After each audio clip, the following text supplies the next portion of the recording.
Yo. Oh, shit. Oh, we live, bet. All right, y'all. Welcome to Show Your Work Podcast, Volume 21. We legal now. Know what I mean?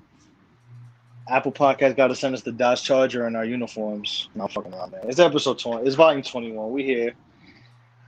Shout out to all the guests who came the last couple episodes. We appreciate y'all. But this one's the two-man power trip. It's your boy Nelson at Who Is Original. Yours truly with my co-host and the producer, aka Basin Kid, aka the Beige Alchemist. Hey man, it should be illegal to spit on anybody, let alone an NBA player when he's working. Hey man, y'all fans need y'all ass beat. As a New Yorker, I'm disgusted. Like the fuck Trae Young chant. That worked in 92, 93, 94. That's fine. You know, it's not fine, but whatever. But spitting on players, bro, this shit gotta stop, man. Like I think we need a malice at, we're gonna start already. We're not even gonna get no introduction or nothing, man. I think we need a malice at the palace to restore the feeling. The problem is, I don't think most of these players are built that way. They just want to dress up nice and play Fortnite. So, unless it's James Johnson. Yeah, but then at that point, you just want murder. There ain't gonna be no malice. That's just murder at the palace. Shit. Like he's a trained black belt jiu-jitsu master or some shit. Basically, he just Steve Blackman. Basically, he's Steve Blackman with face tats. Good. James Johnson is Steve Blackman. James Johnson is Steve Blackman with cornrows and skills in basketball. But this is kind of, it sucks too because and we're gonna get into the playoffs and the games in general. Since last week's episode, which shout out to Marcel and Donnie for popping in. Marcel been on every episode for a little minute, so shout out to Marcel as well. And shout out to all our guests, all of our friends of the show. They guess on the episode, but they friends of the show in general. So shout out to y'all. But the thing is, it sucks because there were 3 good games. I mean, I kind of missed the second half of Memphis and Utah because I basically passed out after the Knicks game. But it just sucks that these games are considering they were all good, pretty decent games and good games, and the players have been great so far. It sucks that there's kind of a black eye on all those games because of fans acting reckless. I mean, yeah, the Sixers-Wizards game is a blowout, and that game, I said it was going to be 5, but it's probably going to be 4. Done by the end of this week, but I think it's just disgusting, bro. Like, how you put popcorn on you really are willing to risk your season tickets to pour popcorn on an NBA player who's hurt, mind you. Like, it wasn't like Russell Westbrook was just leaving the tunnel. I think he had sprained his ankle, and they had him go to the locker room because he was pissed off, that he had to go back in. They were telling him, listen, just go to the locker room, get it taped up, and come back out. And for Philly fans, I mean, we know the history of Philadelphia fans. That goes back years. We know about the Santa Claus thing. We know about how Philadelphia fans are in general. But, Knicks fans a Knicks fan doing it who's spitting on him. And first of all, it didn't even hit Trae Young. It actually hit fucking Julianne Moore, bro. Like, I don't know if you heard about that. Like, and then the spit also got on some 50 Cent's girl. Like, 50 Cent was there. I don't know if you realized that was him. No, that was it's 50, aka Ferrari. I seen him, and it almost got on Shorty. Yeah, it almost got on Shorty. So I was like, ooh, that could have went bad for dude. Yeah, like it's listen, man. Like if you wanna cheer against your team, and that's fine and dandy. But like to be spitting on people and throwing popcorn, like that's some bitch shit, bro. Cause if you saw him if people saw him down the street, they think they got some case of protection, but they don't. I mean, you want to be honest, you know who did it, right? Of course. It's them crackers. We crackers, man. Like up here spitting on people in 2021, like bro. Hey, the thing is, I was like, damn, I'm about to call him Trey Songz. Trae Young, Pops wasn't at this game. Because I mean, I don't know if he's a fighting type, but I mean, you gotta go for yours if somebody spit on your son, is all I'm gonna say. like I don't really encourage violence these days possible. unless it's really called for it. But if you spit on me, bro, all right, cool. That's just as bad as you calling me the F word or inviting me to your private part. I'm just gonna have to go ahead and send you. If you spit on me, you getting your ass kicked. Like there is Yeah, there no, is no I like gotta separate. let's be cool. Nah, bro, like you getting man. You getting what's the words of what's that rock show when he first came back? Boots to Ashes. Oh yeah, no. I gotta go ahead and send for you. I might go ahead and send you to the upper room. One less person. Yeah, yeah. You gonna be up there with the Ultimate Warrior. Or Or down down there with with the the Ultimate Warrior. Excuse me. yeah. Yeah. Pardon me. Yeah. What they Prayers say? down, but I What they mean say? this. Prayers down. Al halal.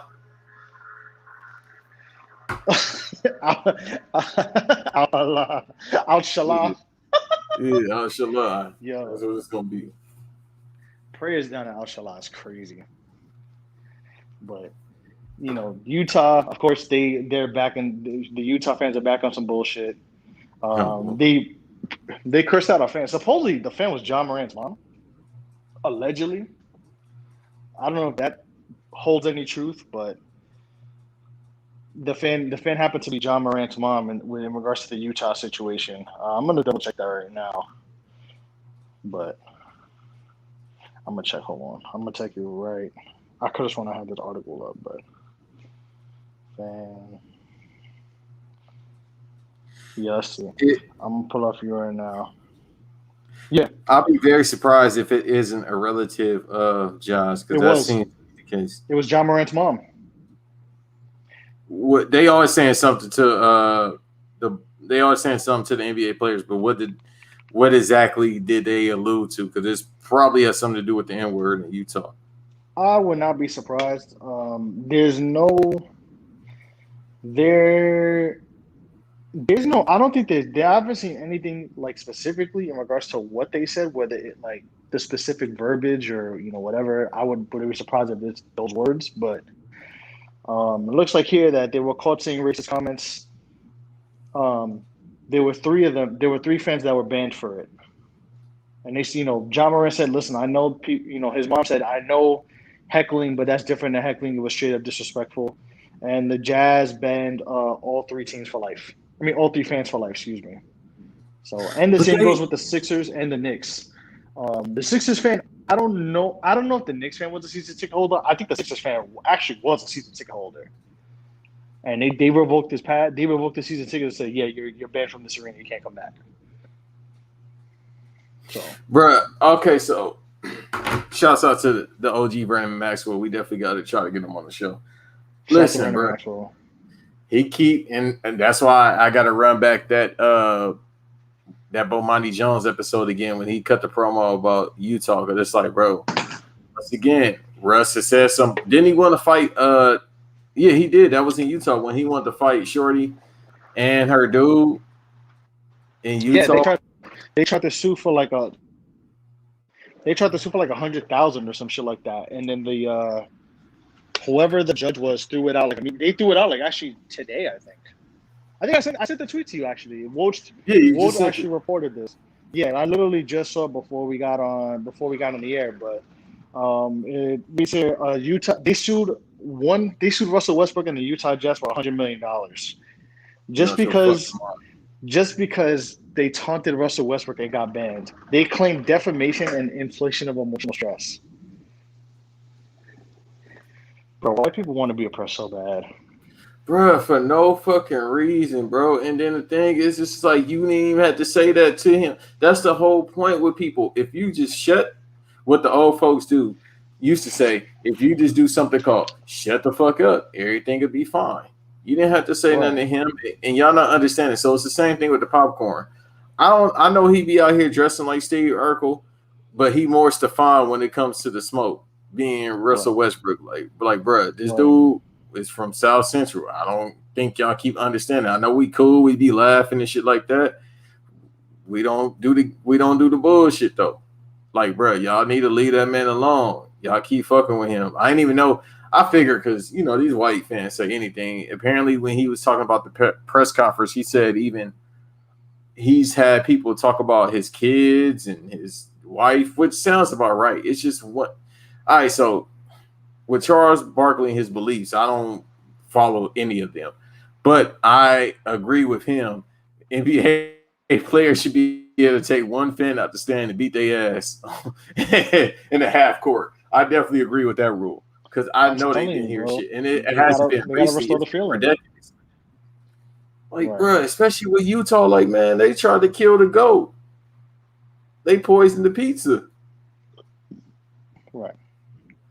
Like, when have we ever heard somebody in the NBA say that they had a good experience playing in Utah? It's always some bullshit because it's fucking Utah, and who wants to live there? Right. Exactly. Like, what's in Utah? Mountains.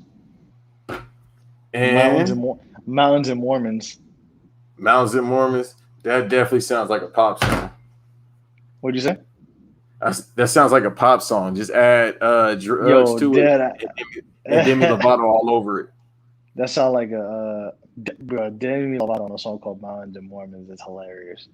If you put Mountains and Mormons sounds like a you know what? That sound like Kanye's album if he still stayed in Wyoming. Apparently he is still in Wyoming, but then Mountains and Mormons coming soon. Hey, you joking, but you might be serious at this point. Hey. So, but I'm like, bro, I've never been to Utah. It's one of those states where it's like Mississippi. Follow this trend that I'm going: Mississippi, Arkansas, Alabama, Kentucky. You see this trend? Yeah, I see it. Don't trust me. The trend. It's called Wi-Fi and racism. I don't want to go to those places. No Wi-Fi and racism. I mean, that's the middle of the country, Yo, who the fuck is this? This is off topic, but you already know how I get down. So if you're watching the Heat game like I am, even though it's a blowout, it's a player. I'm enjoying. I just want to say before you start, I'm enjoying this. I am as well. But listen, it's a player that's number 70. Who he play for? Number 70 on the Heat. Bielitsa. That's how Nemanja Bielitsa. He used to play for Minnesota Sacramento. Who? Bielitsa. You remember Nemanja? Never mind. Bielitsa. Yeah. Who? Ni hao. Okay, he definitely looked like Mormon at vibes. He looked like a security guard, bro, in Queens. But yeah, I don't know why. He looked like he definitely is he definitely like a bouncer at Steinway. And he don't look in shape at all, bro. He out there already bloated. And he just got on there. He only get a minute a game. He running off screens. Oh my God, who is this player? Hey, that was a nice pass he did. Which he's not a bad player. It's just he don't be playing for Miami, but he was playing Sacramento. That's why I don't know who he is. You need to go where we know your name. Speaking of, let's get into this Heat Bucks series because they're getting as we're recording this. Obviously, if y'all know, we record Thursday night, so we are currently watching the Miami Heat get their ass kicked by the Milwaukee Bucks. They had to disconnect the controller 3 games in a row. Listen, I know this is gonna probably come off because you're the Knicks fan, the Heat. No, I'm saying this as a basketball fan. I have said this since episode 1 of this podcast. I've said this before this podcast when Banks and I even talked about sports. The Miami Heat are not who we thought they were, bro. I told you this. These motherfuckers, bro, playing in a gym is different than playing in an arena. Like, and granted, Jimmy Butler is a good player. Like, the 40-point triple-double was incredible. He literally damn near played till his lungs failed on him. And he had a great game. But this team is not that good. They didn't want to trade James Harden because he didn't fit in the culture. And, like, okay, I get it. But, like, bro, y'all really wanted to keep Drake and Josh that bad? The motherfuckers ain't even shooting, bro. Yeah, hey, listen. Did I tell you this before? I think I told you this months ago during the finals. maybe I'm racist. I can't tell the difference between Duncan Robinson and Tyler Hero sometimes. Like, I legit get confused. You And it's know who probably because they Tyler Hero play is? exactly the same way. So Tyler Hero is the white boy. Think about it this way, because they're white, so they're the same. Duncan Robinson is like the white boy that listens to country, and his favorite rapper is probably like Eminem. Tyler Hero looks like he listens. Tyler Hero is the white boy that listens to Lil Baby. Yeah, but wants to be like Duncan, Jack Harlow. Duncan Robinson don't listen to Lil Baby, bro. Hey, but listen, Tyler Hero don't do. Duncan Robinson look like Morty from Rick and Morty? Yo, he got that weird ass head. That's why he got that cartoon head. Yeah, he got a Utah head. He got that Phineas and Ferb head. He looked just like he belonged in Utah. Hey, I'm probably gonna dedicate most of this episode to bashing Utah. I'm gonna just tell y'all Okay. that right. I'm here with you. Let's do it, bro. You want to call this episode "Mormons and Mountains" or "Praise Down at Al Shalah"? Whatever. I'm with it. There you go. No, mountains. Mormons and Mountains is good enough. I was gonna tell you that. I think that might be the name. That's it for now. But hey, speaking so of, what's let's go back. Right now, let's go back to Phineas and Ferb. Hold on, give me a second. I called them Bop the other day, but that's another good name, Drake and Josh. Great show. I called them. I was calling them Savage Garden the other day too. I was wilding, bro. I called them mad different names, dog. Any white music duo, I called them. Hey, bro, you did this really, and this is the same thing. I will not call them Hall and Oates, though. I will not call them that. That's disrespectful to Hall and Oates. But continue. Yeah, they actually have talent. You know what? Shout out to Hall and Oates. I've been saying this for years about white players. Yo, if they can't get an open shot or come off a screen, they can't do shit. That's why they think Luka is a unicorn. Bruh. Which we're going to get into Luka too, but all right. So, yeah, this is about to be a 3-0 series, but I'm enjoying every minute of this because Miami, y'all wanted this.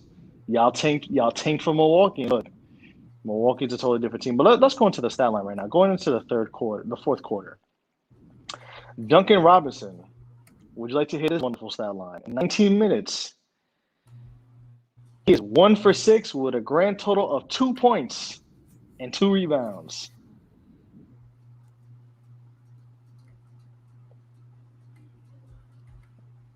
You said how much again?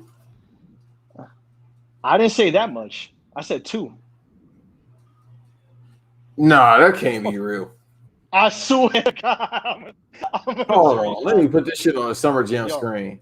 Hold on. Do you want the screenshot? I got the screenshot while we're recording right now. It says 9:33 highlighted in red. That means we're recording. Yeah, put it in the DM. In my DM.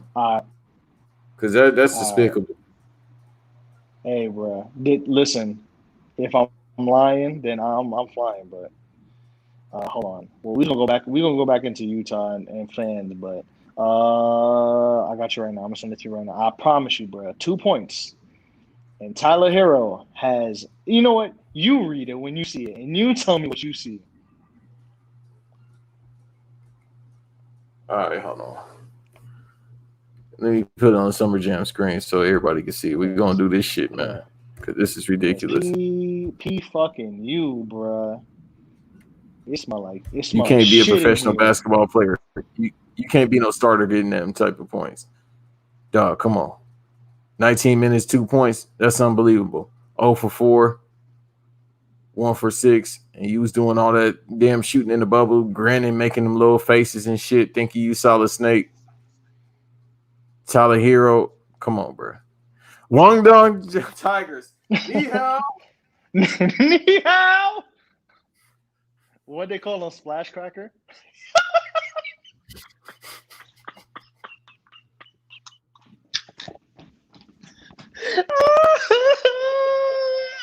Yo, that about to be the title too. Splash Cracker, ni hao. Hey, bro, listen. That shit had me rolling. Bro, that's ridiculous. What the fuck? Hold on. Iguodala still look. Every time I see Iguodala on the floor, I'm like, bro, he's still in the league. Not saying he ain't good, but damn, bro. Iguodala been playing 17 years.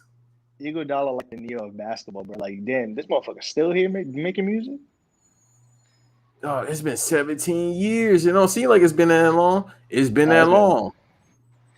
hey man, people forgot when Iguodala was dropping 19 a game for Philly. Like Trevor Ariza too. I'll be saying that like, damn, he's still in the league. Yeah. Trevor Ariza got them old head braids. Yeah, he gotta stop that shit because his game is old too. Just like He them got them. braids. He got them. Yeah, he got the Yardmans. He playing like a Batiman though.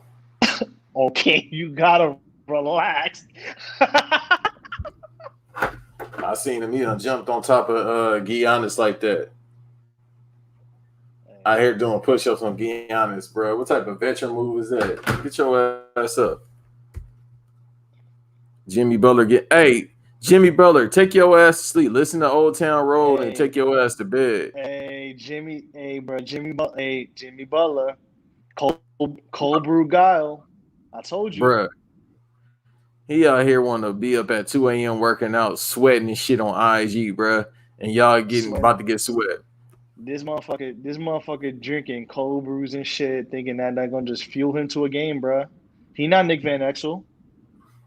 Only Nick Van Exel like cold brews, but never mind. I ain't gonna get into it. Shout to Nick Van Exel. That's my random player shout out of this podcast. Gotcha. Shout out Nick the Quick. He might be a Laker legend too. Yo, honestly, bro, listen. Nick Van Exel kind of was the bridge between. He was part of that bridge between the Magic, the dark years of Magic, and when Magic and Kareem left, and then when Kobe grew, and it was Kobe and Shaq for a while. So Nick Van Exel was cold though. I always got love for Nick Van Exel. Yeah, because it was just him and Vlade that was like the offense was being ran through. Nick Van Exel was a fucking problem, bro. Yeah, then Eddie Jones came, but they still couldn't get out the West. Yeah, definitely. And you know what's crazy too? Like in this league, Nick Van Exel would be crazy. Oh, he'll average 30. Yeah, like he was that. Like his game fits perfect with today. Like he was still nice back then, but then he had some good years too, like off the bench because like he would put buckets up he was putting up buckets for Portland. He was putting up buckets for Dallas. I mean Denver. Denver was a 2-pack of ass, but he was getting his numbers up in Denver. So when it was him and Bryce. It's like what Charles Barkley said. Like if he was playing in the league today, bro, he'll come in the spaceship to the arena. It's true. Him, Shaq.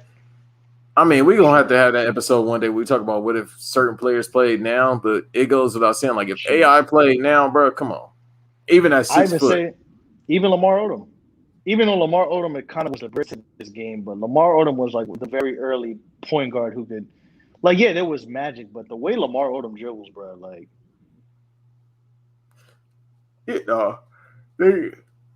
Shout to New York City legend Lamar Odom. It would be insane, bro. Like they'll give, like we talking about players that get $300 million. Like hell, fucking Ron Artest would have made $300 million just off defense alone in this decade. Shit. Yeah, now Ron Artest would have gotten a contract Tristan Thompson got. Even better. Yeah, Tristan out there simping towards a white woman with a fake booty. Hey, they've been, bruh. People was really calling Bam Adebayo Bam Garnett. Why were they doing that? Because because he played defense like Kevin Garnett. I beg to differ. He good, but he don't play that defense. Man, he played more like Bam Pollard. Look, bro, Jeff Teague just went past Bam Adebayo. Like, come on, bro. Man, he got his shit pinned and they cut it to 20, but this shit is over, bro. But all right, I'm gonna get into it real quick because I got some smoke for the Heat. No pun intended. So y'all asked for the Heat, y'all asked for the Bucks, and I kept saying this was a team that has benefited from these circumstances. I've said it day in, day out, 25-8. And people thought I was bugging when I said this. Like the Miami Heat are not that good. They're not that good of a team. I thought Drake and Josh, I thought Drake and Josh was so valuable that you didn't want to keep James. You didn't want to trade for James Harden or anybody that was available for that fact. And look where I got you. And mind you, the Milwaukee Bucks. It's like the Milwaukee Bucks didn't just sit there and not get anybody. Like they got Jrue Holiday, and Jrue Holiday. I think people tend to forget Jrue Holiday had Damian Lillard and CJ McCollum in jail for a couple of years. and had him on probation, bro. Like, Drew Holiday's a really good defender. Drew Holiday brings a different type of, I guess, a different type of killer instinct to this team, because the thing is, the Bucks, and shout out to my We Are Sports guys and the whole crew, but they said it too. Like, the Bucks record doesn't match how good they actually are. Like, Mike Budenholzer was just fucking around playing with lineups all year, and that's why their record isn't as good as those 65-win teams and such. They were figuring out how to play together. He got his lineups. I mean, White Dante's playing really well. I think he got hurt this game, but White Dante's been playing really well. Bobby Portis has been playing well. They got fucking Brian Forbes, who looked like a younger Ben Simmons, which is very weird, but like, he looked like Ben Simmons' younger brother. Like, it looked like Tobias Harris, J. Cole, like that's how I like they look. But anyways, but Brian Forbes has been shooting crazy. He's been shooting lights out. They have obviously Brook Lopez always contributes. Like, this is a good team, and Drew Holiday signing up, and they have Middleton and Giannis for a couple of years. Like, I don't know if this team can win a championship, but I feel like with Drew Holiday, this is really that team. This really gives that team like that killer edge that Miami thought they did not have. Like, you can't do the wall against Giannis on one. Like, they actually have a pretty good, solid, all around nice team. So this ain't the same team, and you see, like, they getting fucking killed every game, bro. Like, bro, they dead ass was losing by like 40-16 in the first quarter on game 2. Yeah, they've been getting embarrassed. So, listen, man, Heat fans, y'all were talking shit about. Listen, I ain't saying nothing because y'all were cool for some of the season until y'all started getting your head, get a little ahead of yourself and saying y'all gonna take the Knicks over for the 4th seed. And look at y'all. So, this is what I want to say. Let me get to my analytical bag real quick. So, about the Bucks team, I think people were going based on the past 2 years, obviously, because they were a little thin on that shooting guard. Because, White Dante, he could shoot, but he can't defend. And literally, they have the height, too. Like, you got Chris Middleton, you got Giannis, you got Brook Lopez. And for the most part, it's a lot of floor spacing. When they got Drew Holiday and they got him for a couple games, they was like, all right, bet. We just going to give him a contract. If we're going to extend this contract out. Because he works perfect in that system. You got him. He can rotate. He can play the 1. He can play the 2. Obviously, he started out playing the 1, especially when he was UCLA, and then he played with the 76ers. But he's an on-ball defender. I mean, obviously, he was All-NBA first team a couple years ago, and he still, for the most part, makes his money that way. The thing with him is he pushes the ball up what they need, and they be able, because it's easier now for Giannis to score. It used to be like, all right, for him, like tonight, I think he's at 25 and 15. I mean, 35 and 15, I should say, which is insane numbers. But for him, it's easier now for him to get to his spots based on you got a point guard who makes better decision making. Because then sometimes they'll have Dante push up the ball, but that's just to get everybody to their spots to shoot, obviously. Or if he somehow could come off a screen, he could shoot. But for the most part, that's not his whole game. He's just an open shooter. So, they have Giannis bring up the ball as well, just depending on who out there. But I think it's easier now because it's easier for your main player, being Giannis, to get to his favorite spots on the floor. As you can see, even during the playoffs, he was just done. All he was, like what people were saying, he was just the R2 button. He was just turbo jump, dunk. That's his whole game.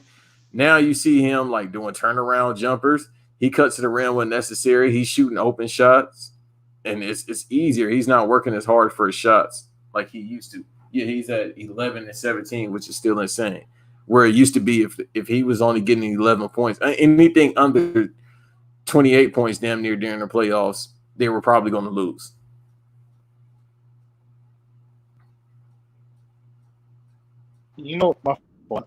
I think too, also, like, a lot of these guys who played last year didn't play well either, and he kind of got that under their belt.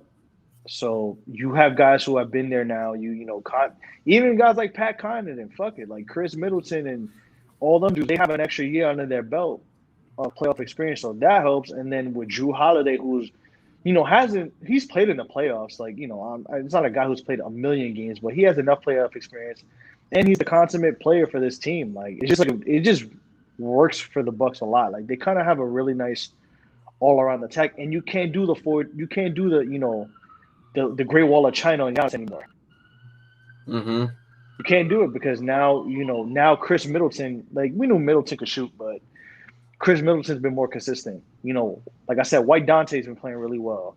You still got, even Lopez, when he camps out for threes, he could still hit a three, but he's been driving a lot more in this series than last series. And if you realize that too, and been posting up more. Obviously Drew's a threat on the three, but he could drive. Like, they kind of have not just waited for Giannis to camp and everybody just shoot threes all day. Like, everybody's driving and getting everybody involved, and that's just it's showing, bro. Like I said, this is I kind of was like, I don't know, I can't trust this team because Mike Budenholzer coaches them, but with what he's done during the season and going into this, if he can make adjustments in games when they're down, then maybe this team can make the finals. But they played better. They played better this year than they have last year. And I think, people will think maybe the record's different, but that record was still good, but these games were being used to figure out and play with, playing around with adjustments and different rotations allows to see what works for them. And you see it in this series, bro. They're fucking smoking this team, bro. Like, they're up 21 with 8 minutes left. This is going to game 3, and this may be a gentleman's sweep or 5. I think I picked the Bucks in 6, but I kind of hope the Bucks win in 4, honestly. Yeah, it's done. This is what it's based on with me, because I want to talk about the Heat a little bit more too before we get to the other playoffs games. Right. If we're done here. So with Victor, it's kind of premature for me to say this. Maybe, man, you got. I don't know how many years he has left on his contract, and you want to buy him out, or if they could do the exempt. I forgot what it is, the injury exempt, whatever rule they have. Right. Because I think it's it for him. And, I don't want to say that. I hate to say that about a player because these are professionals and this their livelihood. But it's like the past 2 years since the ACL tear, he hasn't been right. In the few games he's played, he's tried to get a rhythm. Then they picked him up in the trade. And I was like, okay, when they got Victor, I was like, all right, bet. They might go deep into the playoffs again. But obviously now with him being hurt, then his doctor said, I think the prognosis was something like he got to get another type of surgery. That's another year or so, or a couple months. It might be a minor surgery. I could look it up and see when you start talking just to make sure I got the details right. Yeah. But they got to get younger too. I mean, I don't want to talk about it now because the offseason isn't here, but it's damn near. What they say on inside the NBA, 1, 2, 3, Cancun, they definitely think it, and they already in South Beach, so they can basically be like, all right, bet we going down the street. But it's getting to that point. So I'll save it for next week, especially if they get swept. Now with the Bucks, this is definitely Giannis' best team he's probably ever had. This is definitely, to the best of my knowledge, the best team he's had by far. They got floor spacing, they got defense, they got shooters. It's working out well. Mike Budenholzer is making adjustments, so him about being on a hot seat, I think that might be done because it was a report. I think we talked about a while ago where it was a rumor that came out that said he might be on the hot seat. I think that's probably done, and more than likely, they also had Brad Stevens. I think Brad Stevens should be back on that list. If he isn't, I know the Celtics organization, basically Danny Ainge is the Celtics organization. He said I was about to say Terry Styles. I'm tripping. I said Brad Stevens. Brad Stevens isn't on the hot seat, but we're going to talk about that once they get swept because they definitely done. After last night when they got killed by 30 points, I said, okay, this series is over as well. So we'll say that for next week because, like I said, I got a whole rant about Brad Stevens as a whole, and I'm pretty sure Donnie does as well. Other than that, yeah, that's all I really have to say about this series thus far, just because it looks like it's a wrap, being the Bucks and the Heat.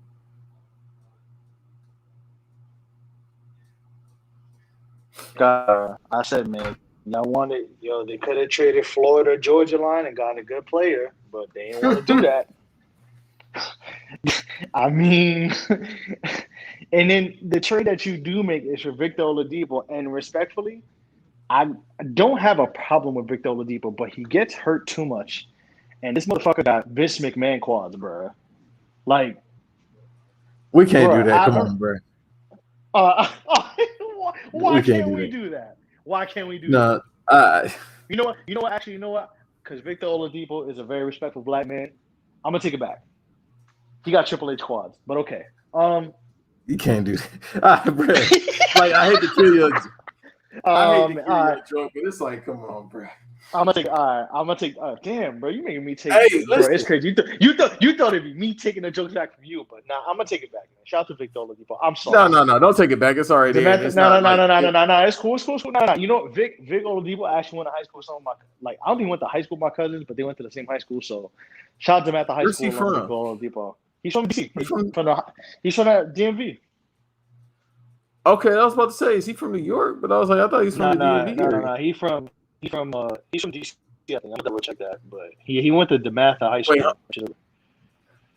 Hey, listen, but if he does quit playing basketball, let's see. Actually, I got you right now. My fault, bro. I didn't want to cut you. I didn't cut you off. No, it's all good. Yeah, he was born in Silver Spring, Maryland, and raised in Upper Marlboro. So. Yeah, take back them jokes. You just said Maryland. Yeah, take back them jokes. Yeah, I'm gonna take back the joke. I'm gonna say Vic. All respectfully. Yeah. I had cousins who went to DeMatha, bro. I had cousins who went to DeMatha. I'm sorry. He from Maryland. Bro. Yeah, go ahead, take that back, champion. You gotta listen, man. You gotta get the Griffey operation. You gotta do something, dog. The blessing that'll come from this, if he does quit basketball, we get more R&B music because his first album is fire. Yeah, Vic is not bad, bro. Vic is not bad. I will give him that respect. I will give him that respect. So yeah, you deserve an unfollow for that. I deserve an unfollow for what? For what you just said. I know the catalog. I'm sorry, it's only 2 albums, but I know the catalog. I'm a fan. I wouldn't even talk to Vic about like basketball shit. I'd be like, hey man, so when you made that song with Eric Bellinger, how was that? Yeah, you gotta backmask my Victor Oladipo quad jokes. I'm sorry, man. I'm sorry. Yeah. I respectfully take that back. Prayers up for Victor Oladipo. Prayers down out Salah to the whole Miami Heat organization. Fuck y'all. Wait, why do you hate the Heat organization? Because they talk mess shit, and I am over Pat Riley leaving them. The Knicks should have kept them 25 years ago, but it's okay.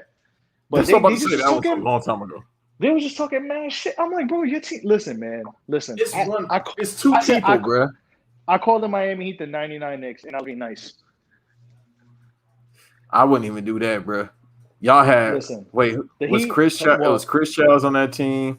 Allen Houston. It was Chris Childs, Allen Houston, Charlie Ward, Chelsea Wall, LJ, bad back LJ. Patrick Ewing was on that team, but then remember he got hurt in the second round against Milwaukee. Was it Milwaukee or Atlanta? I forgot. He got hurt. It was Milwaukee. He was old as shit. He was 32. Yeah, he was 36. Nah, he was 36, bro, with bad knees. His knees gave up on him. But shout out Pat, LJ, Spree, Houston, Marcus Camby. That's when Marcus Camby. We traded for Marcus Camby from Toronto.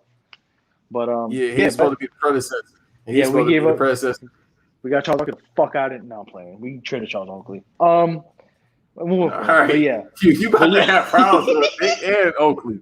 I can't save you, bro. Vic Oladipo, I got love for you, man. I'm sorry. I was going crazy.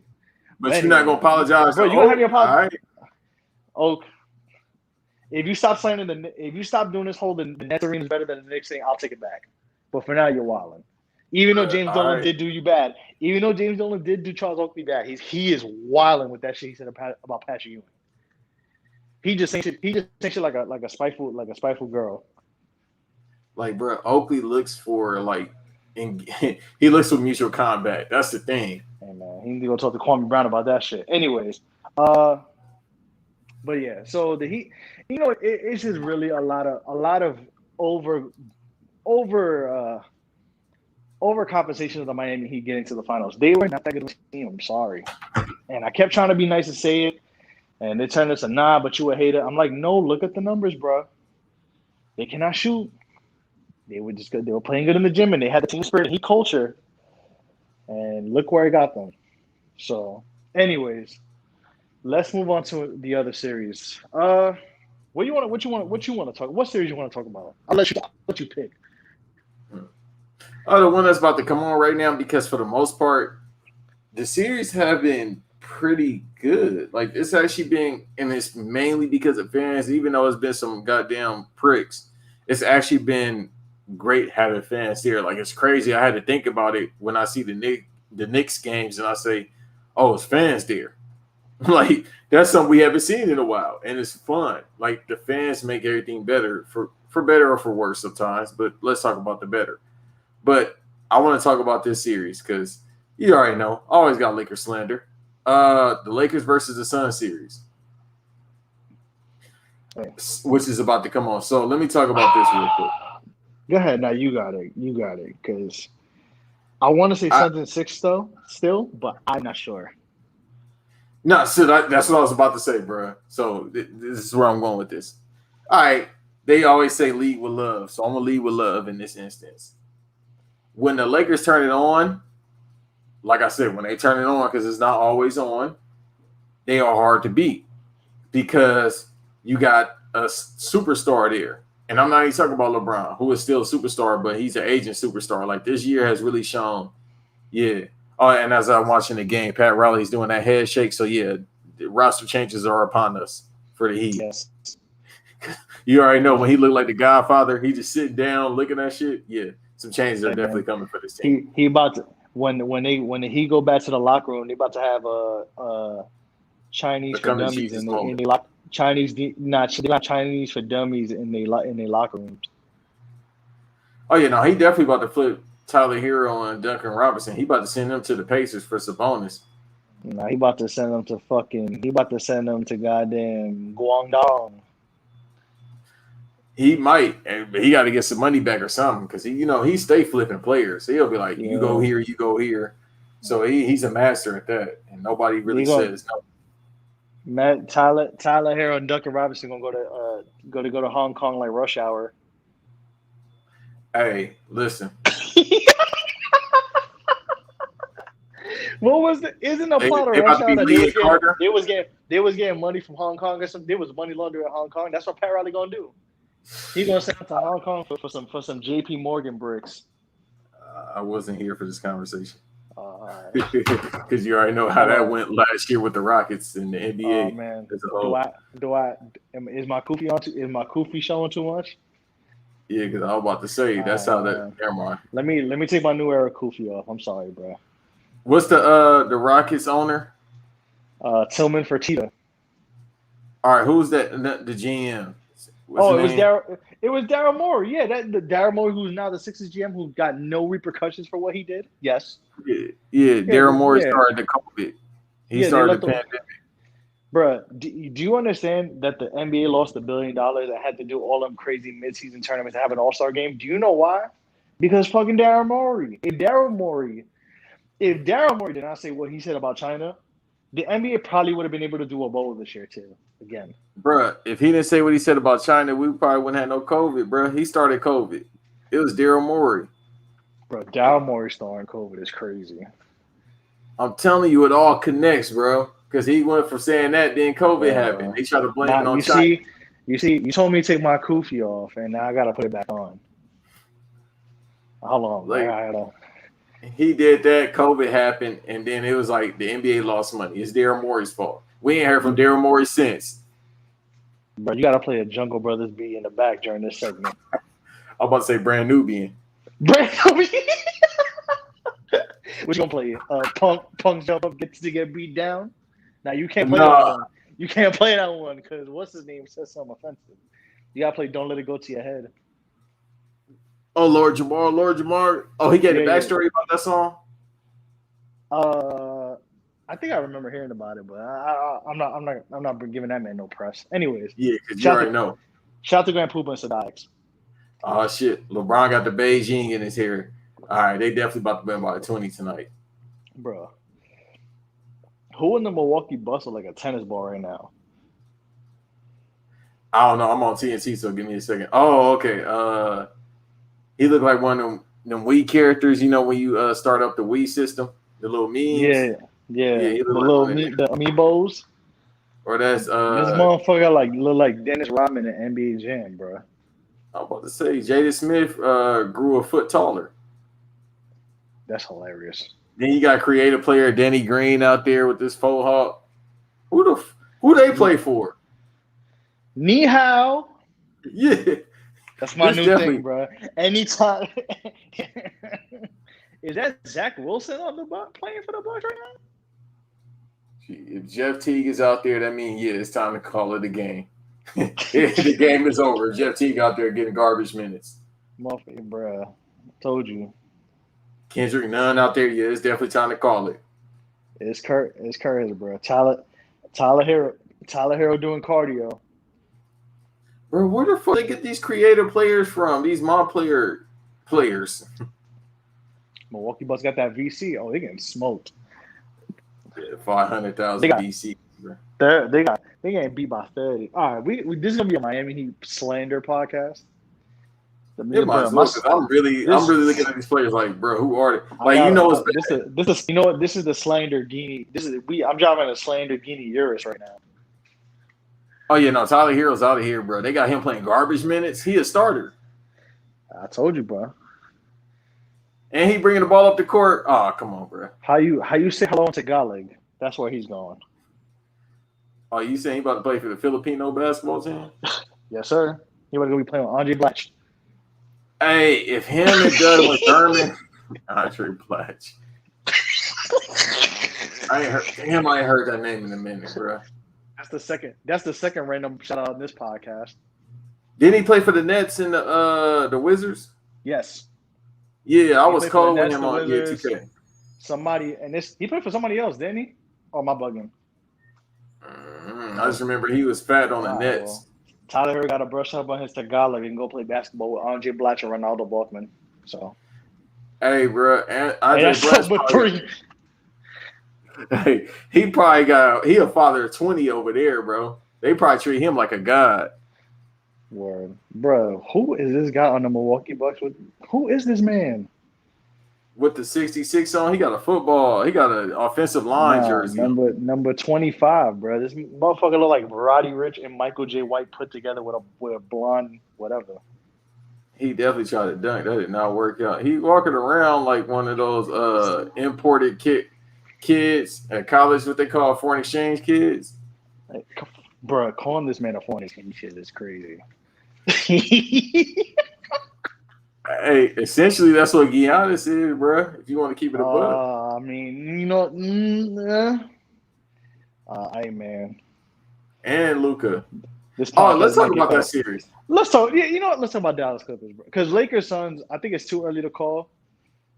Chris Paul getting hurt, before. If you want to get more in depth, let's go to Dallas Clippers, bro. The Clippers basically did what the Miami Heat did. They tanked for Luka. They said, "Oh, we got him. We gonna get him. We gonna get him." And Luka got no fear in his heart. All right. So while my brother says that, let me say fuck all that, respectfully, because I want to talk about goofy ass Paul George.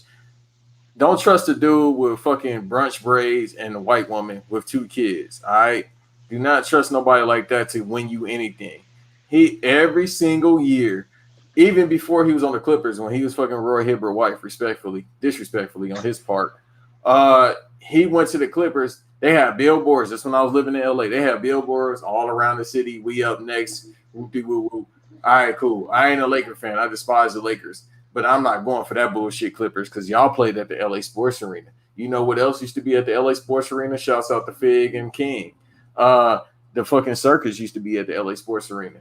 And the Clippers back in the day used to be up there. Then they used to have little events and shit like that. Y'all was not at the Staples Center getting no eats. Took y'all a while to get there. Listen. Right.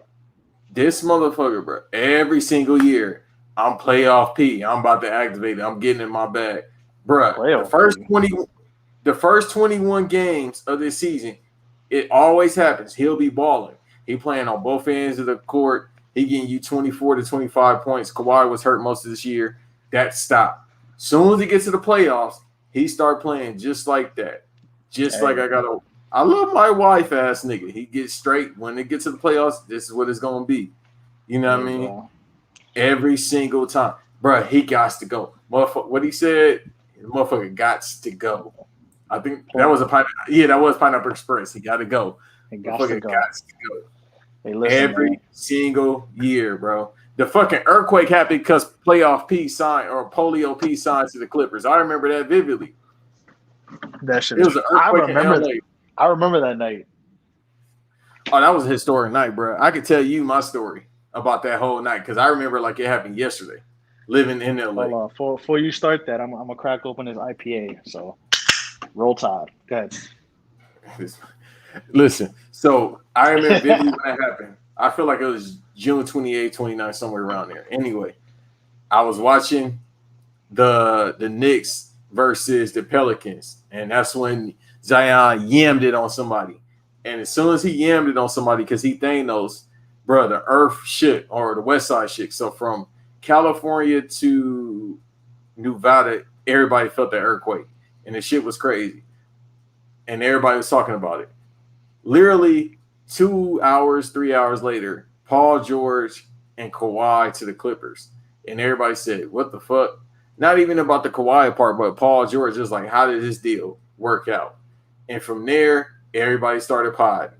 And the shit was great. I remember vividly being on the phone with my mom's, about to go to sleep, and the news broke. I then had to take a 2-hour phone call to talk to somebody like I was Chris Broussard. I had to talk to my guy about this trade. But that night was classic. Since then, it's been nothing but billboards, vibes, and little motherfucking cornrows and brunch cornrows from this dude. Since that happened. And a lot more simping. He getting married, fuck it. He getting married to the girl now. That's cute and all, but we ain't forget what happened in Indiana. I don't think he understands that we know what happens. But, he from Lancaster, so Lancaster dudes tend to do shit like that. They a little Where's bit he from? Fucking, he from Palmdale. I'm sorry. He's That's from even Palmdale. Worse. Yeah, that's even worse. You know what's in Palmdale? Desert. You know what else is in Palmdale? The NASA building. That's all I knew.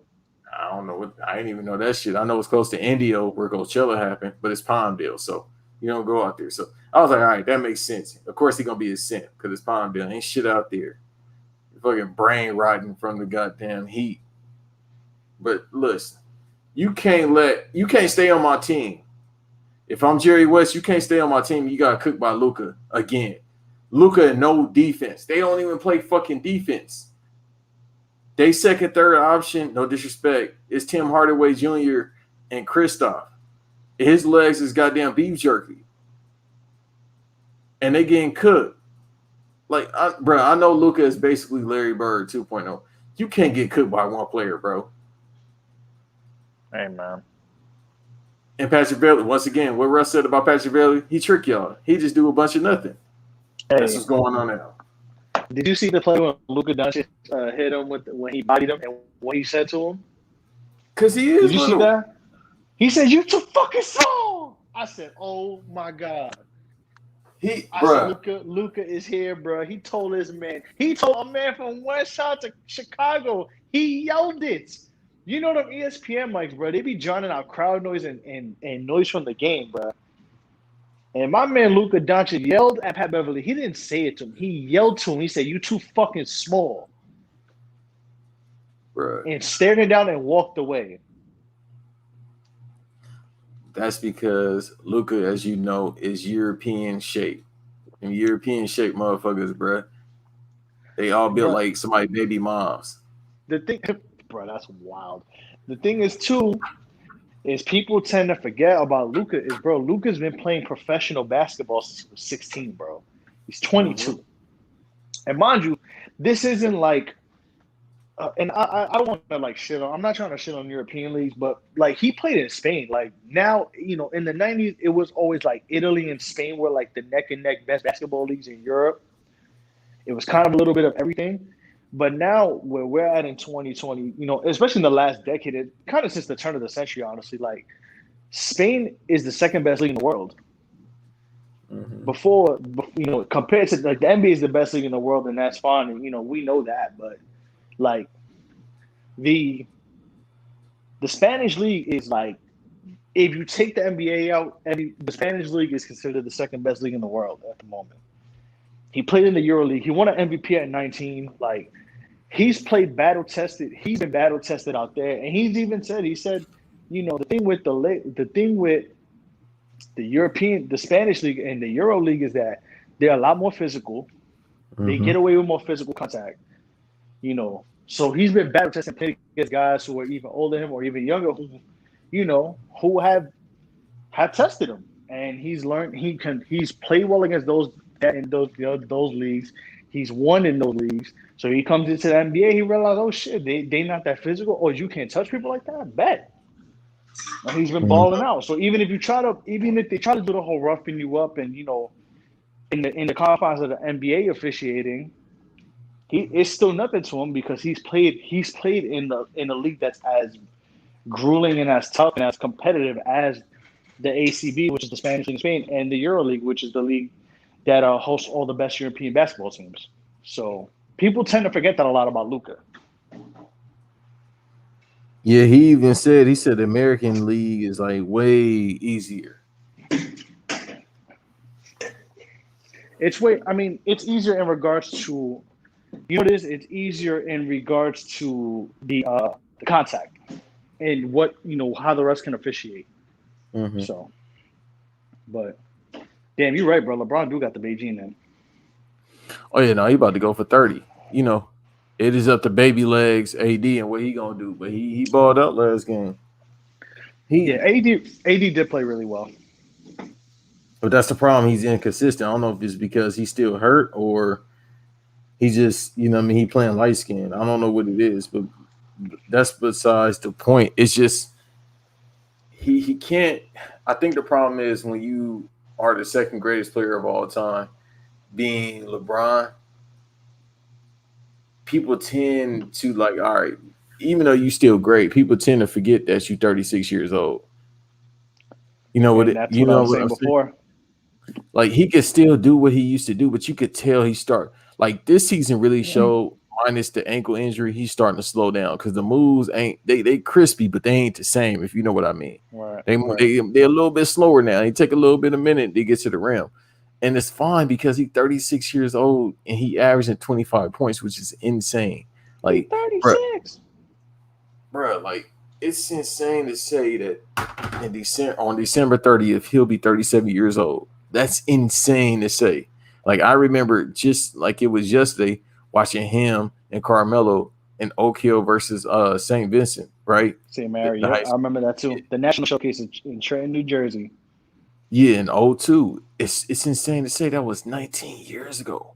It don't even feel like that. So it's fine. Definitely. If LeBron by now would have been averaging 19 points, we would have been like, cool. So it's like you gotta AD gotta understand, like, bro, you just signed this deal. You're supposed to be the future of the franchise for a reason. You can't just rely on this man, especially now because it's still early in the rounds for him to put the team on the back. You got to step up. Definitely. And the thing is that ankle injury, like sprained ankles are sprained ankles, but especially the high ankle sprains are a lot more difficult to play. A lot more difficult to play with when you're partially hurt, and even when you're healthy, it takes a while to get back because the high ankle sprain is the bridge between kind of your Achilles and your actual ankle. And people thought LeBron was going to be back earlier than the 60s. I said, no, he's not. And this is no disrespect to LeBron James, but a high ankle sprain is a high ankle sprain. It's a very difficult injury to come back, and usually in most cases, people take an extra week or two with the high ankle sprains because of how much of a cautious how cautious you have to be with that type of injury. Grant, he came back within the 6-week time frame because of the dire straits that the Lakers were in, and they needed him and AD to come back and get them in the playoffs at some point. So it's going to be interesting. I mean, he is starting to show his age, but like you said, granted, the guy averaging 25 points at 36 is fucking incredible regardless. So, His team, everybody, AD, Caruso, Drummond, everybody really needs to, step it up and get it together. But the Suns aren't a slouch. DeAndre Ayton has played really well. I will say that I'm impressed with the way he's played. He's not scared either. He was playing. He was physical. They tried to get physical and muddy up the game, the Lakers, because the Suns could run. But Ayton was there to muddy. Ayton was there to stay with them if they were trying to muddy up the game. So it's gonna be interesting to see what happens going forward. But we'll see what's up. But I'm gonna still stay with my pick, and I fall with it, but I still got the Suns. I think I said 6. I'm gonna go with 7. I said Suns 6. I think I said 7. Either way, I'm going with the Suns. I'll die with the ship, so to speak. If the Lakers win, the Lakers win. But I'm gonna pick the Suns. But let's see, Memphis, Utah. I'm not gonna lie to you. I'm not surprised Memphis won the first game, being that Donovan Mitchell was hurt, because Utah goes where Donovan goes. Mm-hmm. And we saw that with the second game too. It's pretty brief. Ja's been playing really well, but I think if Ja gets a 3-pointer, if Ja gets a 3-point shot, a consistent one, he's going to be a problem. And he already is. That's the thing. He's already a problem now. But if he learns to get a consistent 3-point shot where you have to guard it, he's going to be a threat. I like this Memphis team a lot, actually. They kind of have the grit and grind culture of the older, the Zach Randolph, Marc Gasol, even Pau Gasol teams. But it's with a faster team, if that makes sense. They play a lot faster than those old teams, but they still have the grit and grind culture in regards to their resiliency and how they literally play until the game is over. They don't quit. So I love that about this team a lot. Dylan Brooks is a problem. I call him Bizarre Dan Green because they look the same. Bizarre. Bro, tell me they don't look the same, bro. What's up with? Hey, man, it's a lot of Beckys with the good hair coming out of nowhere now. They all got this Elder Barge S curl, bro. That's all. Elder Barge is crazy. Like they all got the S curl, bro. Nah, he do. He got the Hawk. But definitely, he is Bizarre Danny Green. That's hilarious. But yeah, they've been playing well. Nuggets, Blazers. I kind of missed last game. Hey, if you want to have a real conversation about the series, I'm gonna let you go, bro. Then I'm gonna talk about it because I'll let you talk about it because I'm gonna keep it brief. Denver fans, y'all disrespectful for booing Melo, and the Nuggets are a really good team. I mean, that's really all I can really say about it. And Damian Lillard is gonna have to do a lot to keep them in the series. Like scoring 30 at the half and still losing by 20. That says a lot. But continue. I really don't give a fuck about the series because of Trailblazers. Like I think I said it before. I said it last week. I really don't like watching the Trailblazers play basketball, bro. It's so fucking boring to me because it's literally like you just said. It's like, all right, they ain't going off. They ain't shooting from half court. What is everybody else doing? Like literally, what is everybody else doing? Just watching the other player just go off the dribble and shoot, being Dame. Trying to get their own shots. It's boring as fuck to watch the Trailblazers. I felt like that for the past 2 or 3 years about their offense. And the Nuggets, I like them. They probably the tallest team in the NBA. Everybody is damn near 6'5". It's just I don't care about the series. It's mostly because of the Trailblazers. That's how I feel about like the Memphis and Jazz series. Surprisingly, I might actually watch Game 3 tomorrow. And at first, I was like, man, I ain't watching this series. It's the Jazz and the Grizzlies. I think now that they're not in Utah in the Game 3 and they're in Memphis, I think I'm going to actually watch the series tomorrow. I'm going to start watching the series from now on. Why not? I think Memphis, I know we made them jokes how this series is going to be on C-SPAN. I said this series is going to be on Spike TV. I said this series is going to be on the CW. I said this is going to be on Sci-Fi, followed by Species. Wow, I ain't heard that goddamn name in a minute, bro. I mean, I said a lot of things about the series, but this series has turned out to be pretty. I mean, there's not really much in-depth analysis I would say about this series, but it's turned out to be an overall pretty last game was a kind of but the first game was really good, and I could, the way the Grizzlies played in game one, I kind of could see them stealing another game. I think they could steal a game at home against Utah, but I still have Utah winning this series. Hey, also let me say this, man. Go ahead, dog. Let me do my LA accent because it comes out when I say certain words. Hey, John Morant, that little nigga got heart. He got horror, cuz. He got horror.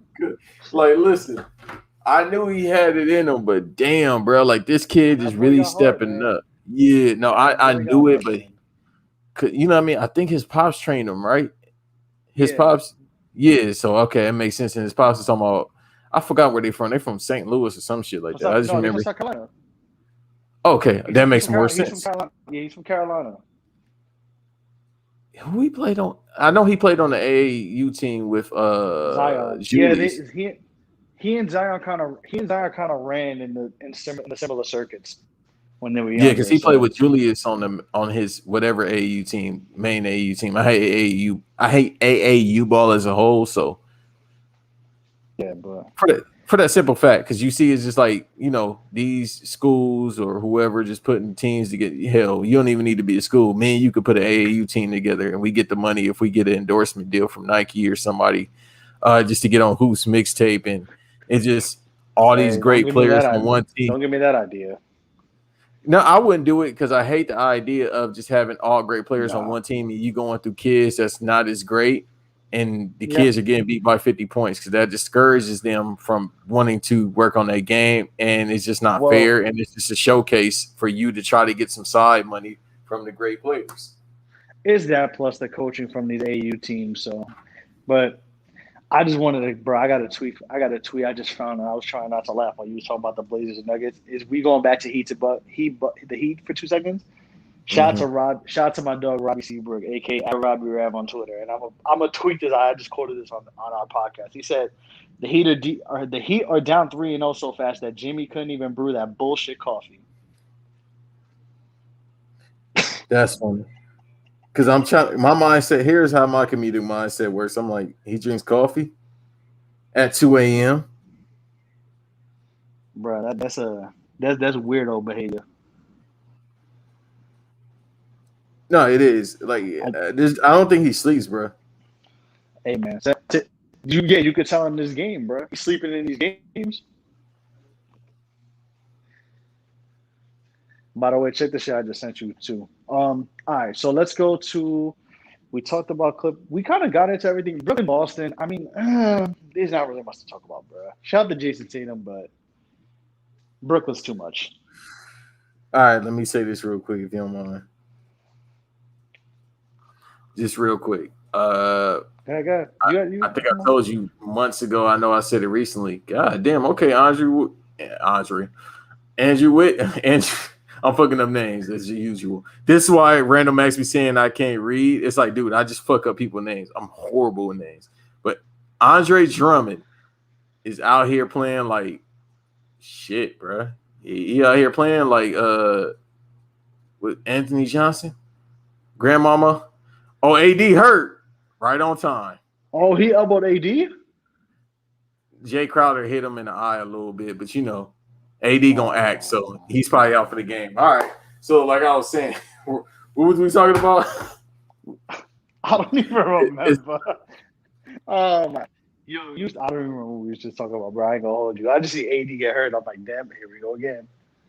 What's that? What's CJ from Great San Andreas? Oh shit, here we go again. That's what just happened. Look, and as soon as I tweeted, B-Dot said something about him being like vanilla wafers. Everybody, as soon as he got hurt, everybody said right on time. Right on time. Yeah, I don't even remember what we was talking about. Oh, okay, I was talking about Andrew Drummond and him I'm trying to figure out who he's playing. Either way, he getting in the post and he dunking on people. So he put out that Justin Bieber song yesterday. I guess that's encouragement from his white women. So now he's like, I got to show up and play. You do. Hey, man. But what else? What series we was talking about? We was talking about Gee, I don't even remember. Bro, I don't know what the fuck series we was talking about. All right, fuck it. Let's just we talking about Brooklyn, Boston. We talking about Brooklyn, Boston. We about to talk about the Oh, okay. Boston. I was about to slander Utah anymore. Hopefully they could watch it on if they got cable out there or Wi-Fi. Or they have Brooklyn, the Boston. Apple Podcast app. You can watch it on there. Nah, I mean I listen to our podcast so we can hear us slander them. Hey, while we on air, shouts out my man Antonio, bro. Like him and Marcel, they actually know about basketball. But as soon as I start slandering AD to my boy Antonio, who is from LA too, it's the funniest shit. So when I start slandering, like I love Laker fans, but I hate them at the same time because they so fucking biased. They worse than Knicks fans. I'm sorry, but as soon as you say something to Laker fan, they want to get hot. They jump out, they see ASAP. So I said a joke about AD, and this is my guy, so I understand where you're coming from. But as soon as I say something to him, because I like torturing him and trolling him, he's like, bro, the game just happened. He can't get hit in the face. I'm like, yeah, hey, as soon as you touch this man, he explode, bro. Amen. Oh, yeah, so I said it months ago. I got to say it again. If Donnie was here, he'll say Danny Ainge. I kind of agree because low-key, they have had the same roster for the past 4 years, and I didn't even pay attention to Donnie said. I'm like, damn, bro. Minus IET. Marcus Smart is still here. And, I mean, it's the old school thing. You stay with the team, and I kind of agree with that. But you got Jaylen Brown still there. You got Jason Tatum. I think he's been called by Scott. Shouts out Scott. I think Scott called him Mulatto Mamba or something like that. But he got the feet work like being Jason Tatum, Jaylen Brown, Marcus Smart. I feel like somebody else is there, bro. That's been there for a while. Ain't Ernest Kenner there still? Or he with the Trailblazers? Dog, Ernest Kenner's in fucking Portland, bro. Who he play for? But for the most part, they got the same roster, bro. They play the same style. Like I've been saying, they don't. I've been saying all season they don't respect Brad Stevens. They don't like him. Well, this team The organization could say he ain't on the hot seat. They got to get rid of him, bro. They play. They have court game, or not even a half court. They all around fast break. They don't have a fast break game. It's like, bro, they don't run the ball up the court. It's like they'll bring the ball up and play half court. Like, bro, this ain't the 80s, bro. And it's like, let me get my shot off. And then it's Marcus Smart mainly being the person that says, let me get my shot off. Like, bro, Marcus Smart don't score unless he's doing something goofy. Like, it's got to be a fadeaway, fucking 17 feet out, or it's got to be some type of, like, weird layup. Like, he's the weirdest scorer I've ever seen in my life. Like, to get his buckets. And he ain't even scored. To get his buckets is always weird. But Brad Stevens got to go. Other than that, y'all enjoy Cancun or wherever y'all want to go because it's done. Hey, man, this team is just not like one. I know he's kind of a cornball now, but one Robert Rameek Williams once said, "Scared money don't make no money," and that's what Danny Ainge is doing right now. He's cheap. I said Danny Ainge is cheap when it comes to his roster. Either that or nobody want to go to Boston, bro. I slander Boston as well. What the fuck is in Boston? New edition ain't there no more. Oh, goddamn, bro. Shout out to Bobby Brown. He did get his own street in Boston. I was listening to Bobby earlier, bro. Hey, man. Don't be cool, bro. Bro, on our own. Huh? On our own. For the Ghostbusters soundtrack. Oh, no, I was thinking it would be cool that whole album, but yes, on their own. Yeah, no. You know that story behind that real quick? What? About the On Our Own, how that came about?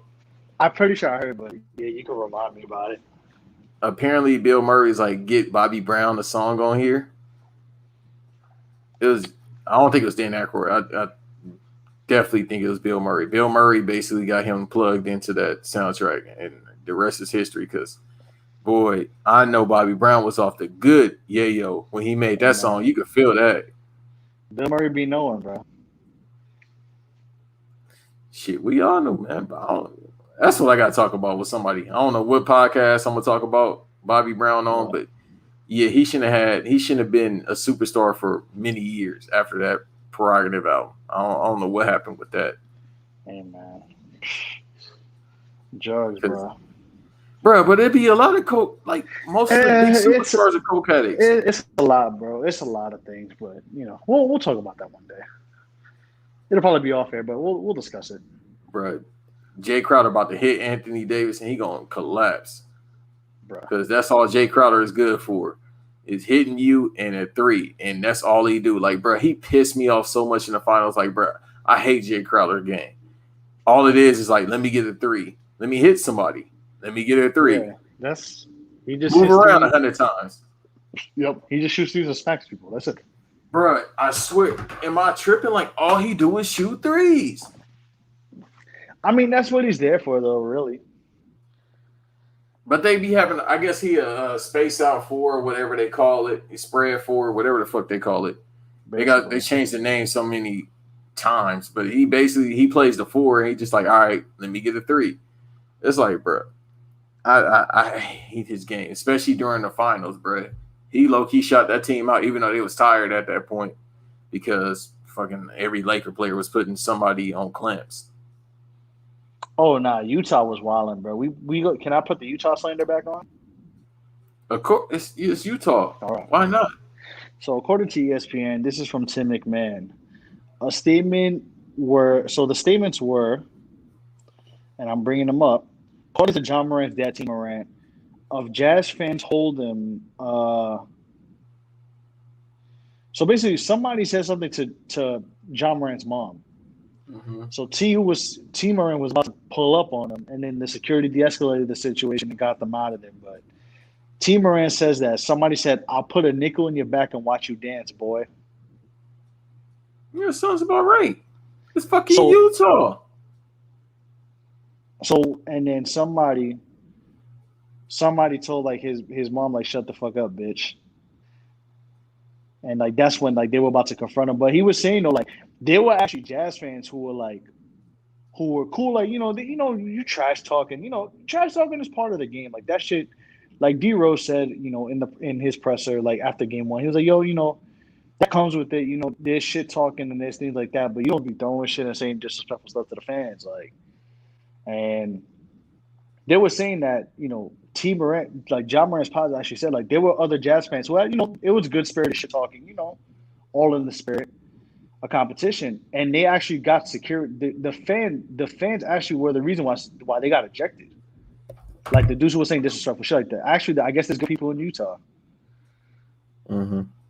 I guess there's good people in Utah because they were like, nah, like that's not what you're gonna do. And they got security to go over there and get them kicked out. This just came out like about 2 hours ago. This article, so this is brand. This is that new shit. Sounds about right. It's like it always fucking happens. I mean, Russ, yeah, he said it. He wanted to run the fade. It's just like, bro, like it's one thing. All right, you can say whatever. This is how I work as a person. You can say whatever the fuck you want to say to me, bro. Because the thing is, you don't really want to fight like I want to. If it comes to real disrespect, and for the most part, I ain't really trying to fight nobody unless you really, really, really wildin'. But when you start talking to moms, wives, God forbid kids, like them two, that's already like press ratio, death. But if you talk about my kids trying to do, like, oh no, ain't no ass beat. you do something to my kids, amongst other things, but like what I mean. When you got that type of money, I can find you. I can find where you live. But yeah, he did say his dad did say himself though. He said that he was actually pleased that the fans actually got security to get the fans out though. Like he was saying, this says here, he was pleased with the response to the incidents by arena security in the Jazz organization.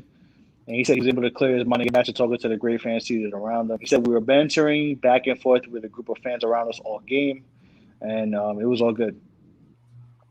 And then at the end of the game, according to him, his dad, he said, one of the fans said, we hope you're back on Wednesday. I guess that's when they come back to Utah. But I mean, these fans are out of line, bro. Like, and we're gonna get to the next Hawks game because I don't know. Did you actually see the video where Derrick Rose saw the video on the jumbotron? Like he made like a weird face to it too. Yeah, I gotta send you that. See, there's a video where they showed the video like on the jumbotron, and Derrick Rose like grimaced at it, like, bro, like you gotta be kidding me. And he said it multiple times, even on the post game press, like I've been in some shit where I've seen people throw beers at moms of players in Chicago and such, and Oh he was saying yeah, I like seen that video. I'm that sorry to presser, cut yeah. you off. Yeah, Yeah, but then there's another one where they showed the fan spitting on Trey Young, and like Derrick Rose was like pissed off about it. yeah. So, Because big but folks already know what's up. That's why he looked at like, what? yeah, so I guess we'll transition to last but not least into the Knicks Hawks series. So off the record, Banks actually wrote in our pre-production notes, and I'm gonna say it because we do have pre-production notes. We try to be very efficient with our podcast here, which we are. But he said this is about to be a weekly thing when Nelson rants about the Knicks. I almost had a 10-minute rant cursing these motherfuckers out. I was ready. I literally told Banks, you're gonna have to give me 20 minutes on the podcast if we lose this game. Am I wrong? You can call me if I'm wrong. No, but you need to have one about Julius Randle. But go ahead.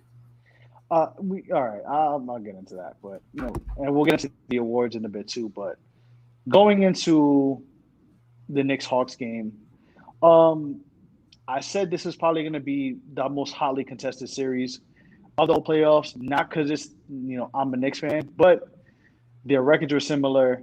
Um, I said also I quoted the numbers with their stats. How the Suns, the Nuggets, and the Hawks in the last 25 games had the best record going into the playoffs, where the Knicks were right behind them, were one game behind.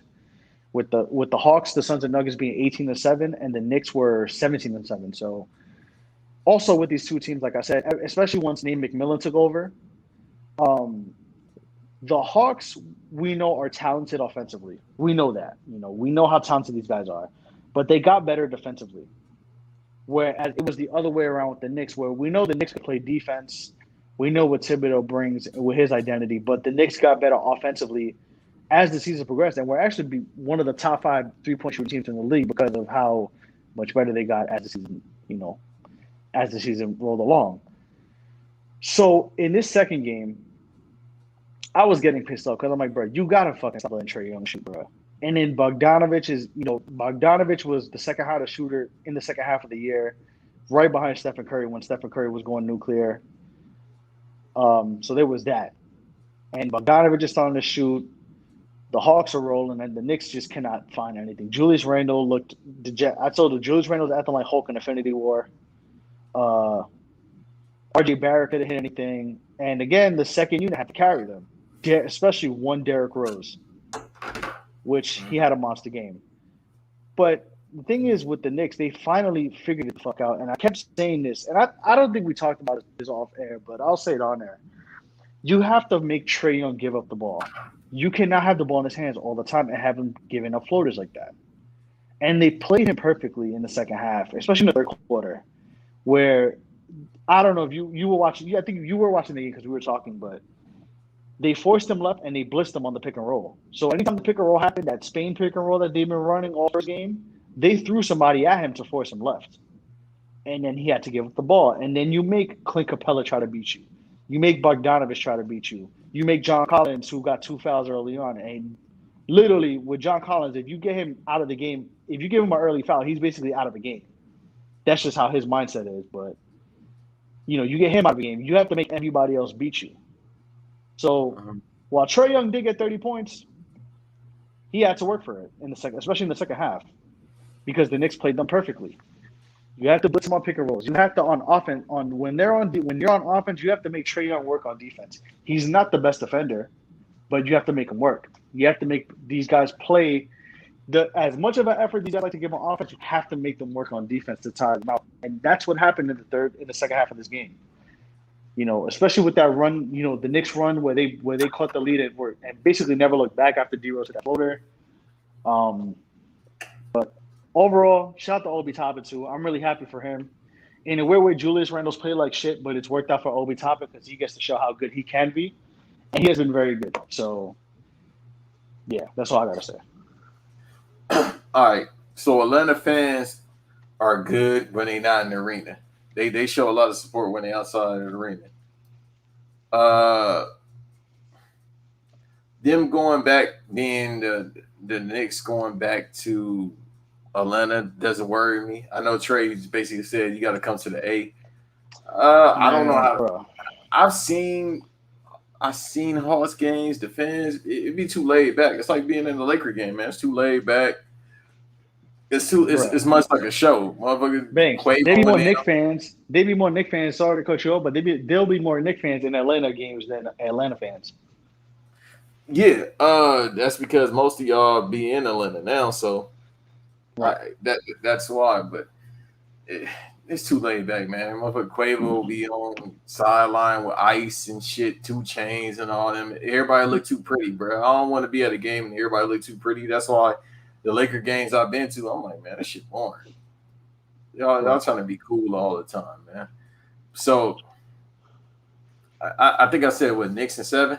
Knicks and 7. I'm still sticking with that pick. This has been an entertaining series. It's just been, Reggie Bullock versus Trae Young in a 3-point contest, basically, and Julius Randle trying to find his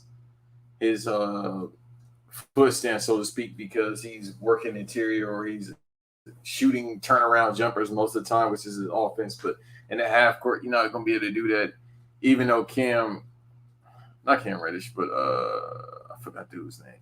Whatever they power forward is, that's only averaging like 2 points right now on the Hawks. He's not like really guarding him. So he shouldn't have to work that hard to get his shot, even though he's doing a bunch of turnaround jumpers. He just get down low. I can't say do a hook shot because it's not the 1980s, but Julius Randle could definitely get easier shots instead of just doing a turnaround jumper 16 feet out. Not even 16 feet out, just like 12, 14 feet out. Like, get closer to the rim. Well, granted, to follow along what you're saying is that the bench has really carried the Knicks these last 2 games, and the starters have not played well. RJ Barrett, I know he doesn't start well in first halves, and in the second half of games, he usually turns it around and plays really well. He has not done that. Yeah. Julius Randle, the Hawks are playing the Knicks really well because the thing with Randle is that as soon as he gets by anybody, whether it's, we know Gallinari can't fucking guard a brick wall, and there's a couple guys who can't guard. We know can't guard Julius Randle. We know John Collins is on suicide watch when he wants to guard Julius Randle too. But what they do is, and I'm sorry for so technical, but when he does that, what happens is that when Julius Randle gets to like the free throw line, they throw somebody at him, so he can't shoot a jumper. And when they throw somebody at him at the free throw line, like whether it's Clint Capella or who's the kid they drafted? Is it Onyewu? I think his name is the rookie, who's now been in the Hawks rotation. They throw somebody at Julius Randle, or they'll have like even Bogdanovich and fucking Gallinari's guarding him. Bogdanovich will come, so when he pulls up for that usual mid range, he can't do it. Right. Then he has to pass the ball, tries to do spin moves, or tries to force the shots. Now they have to exploit that because like Cloud says, when the cat is gone, the mice will play. Yeah, he says that like every game now because Capella's out. But when Capella's out, they have to take advantage of that. Because Onyewu isn't a bad defender, but Capella's going to give more of an issue than Onyewu will. So they kind of have to exploit when they don't have their best 5 or 4 or 5 on it, especially when Gallo's guarding. But I think Obi playing well helps that. So if Randle doesn't play well, if they keep giving Obi looks, he's played really well, so that'll help too.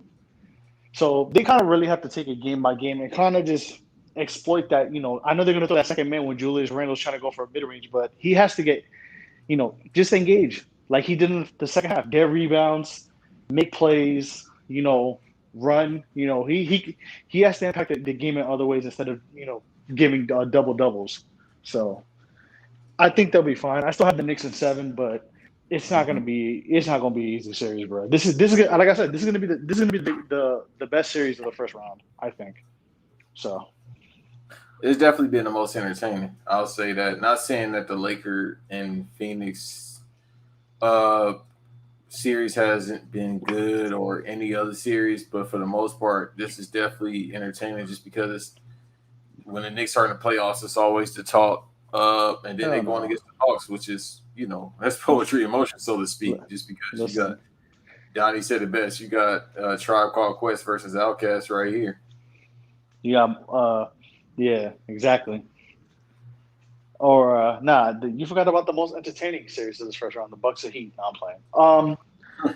Or Utah versus the Grizzlies, because that's the Utah. most entertainment they're gonna get in Utah probably all year. Yeah. I told you, man. Mormons and mountains. Mormons and mountains. So And cold. and what? And cold. What the fuck? How you get a black eye? And cold. That's hilarious. All right, man. So let's go into the awards predictions for the NBA. I think two of them have already been declared. Jordan Clarkson won Sixth Man of the Year for Utah. With the other finalists being Joe Ingles, which is weird because doesn't that make Joe Ingles the seventh man? And Derrick Rose. Derrick Rose did get a first place vote. I don't know from who, but shout out to whoever did that. But Jordan Clarkson won. He was the runaway. He honestly was the runaway favorite. Yeah.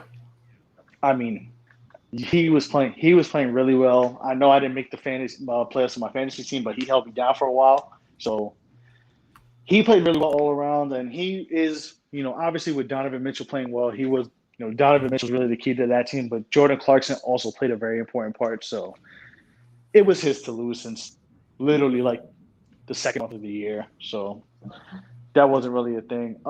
Then Julius Randle wins Most Improved Player. I think he won that award because the Knicks were the fourth seed. Yeah. Had they been like a 6-8, I think it would have went. I forgot who the finalists were, and I apologize, but I think had the Knicks been like a 6th, 7th, or 8th seed and not made the playoffs, he would have been a candidate, but I don't think he would have won. But considering where the Knicks ended up in the regular season and considering their turnaround into where they are now, that did really help. But his season was interesting. I mean, 20-10-5, and considering at the rate of his 3-point percentage went up 14%. I think the only other person who has a 20-10-5 season with a 3-point percentage that high was Larry Bird, actually, which is fucking insane. Like I never thought in my life I'd hear Julius Randle and Larry Bird in the same sentence. But, he had a hell of a year. I mean, and I'm not, I say this not as a Knicks fan, but just in regards to the numbers and how much of a part how important he is to that team. I mean, he is the Knicks' most valuable player, and it makes sense, considering their turnaround. Who do you got for Rookie of the Year? I think it's LaMelo Ball to lose, but I'm not sure. Oh, come on, you already know what I'm gonna say. I like Anthony Edwards. I like him as a person too. The kid is hilarious. The kid could play second half of the season. He really started playing well, finding his own. But it's triple B's and nothing, baby. Big baller brand. We here forever. Hey, never lost. Never lost. I think it's LaMelo Ball's rookie of the year award to lose. Anthony Davis, Anthony Edwards, like I said last week on our last week's episode, he could not shoot a golf ball in a lake if you gave him the chance to. So he shot like that, but he came, he did come around and play a little bit more because I know D'Lo was hurt for a while, and they had some injuries, so that was able to get him more burn, and he was able to show what he could be in the future. If things go right with the Timberwolves, which, they usually don't. But I like the way Anthony Edwards played a lot, especially in the last 6 weeks of the year. But LaMelo Ball is going to win that award. I think you would agree. I think anybody would agree, honestly. Mm-hmm. All right. What else is there? Defensive Player of the Year. Who is your vote? Damn, I should have everybody up on. Because I know it's Draymond Green, Rudy Gobert, and Ben Simmons. Oh, you got the list? Those are the three finalists. I'm going with Ben Simmons, man. Yeah, I would agree. You can't give Gobert the goddamn award every year. Even though Gobert did win they're the one seed, and Ben Simmons has kind of gotten his name in there because of the little campaign that they've done for him, but I'm going to say Ben Simmons. I would agree with that. And then I guess last but not least, we'll go with MVP. Who you got? It's basically Jokic or Embiid. Yeah, I want to go Steph, but I had Chris Paul for my MVP, but obviously that didn't work out well. Yeah, I don't think he made the last three, so. which is insane. Like, bro, they the second seed in the West. Yeah, which I'm shocked about, but he'll be all NBA first team. All right. If I can give it to Joel Embiid, man, why not? I mean, Jokic is what 28, 12, and 8 assists, which is insane for a center, and I think 1 block. But Joe Embiid, they have the second best record in the East. He's playing. I think he's putting up 27 right now, 12, something around there, and 1 block. Yep. Joe Embiid, man. I feel like it's going to Joker, but I'm gonna be Joe Embiid for me. Yeah, and you can't do the because I know people. Because here's the thing with the MVP, there's always this narrative with it, and I don't like it. They try to switch the narrative every year. So if one person shouldn't, it's always we'll give it to this person who shouldn't have won it, but we fucked up this year, so we'll give it to him this year. Then there's the voter fatigue years. Then there's the he didn't play enough games. Then it's the but look at it's the record. It's always a bunch of different shit. It's always something every year with why you don't want to give it to certain guys. Now, granted,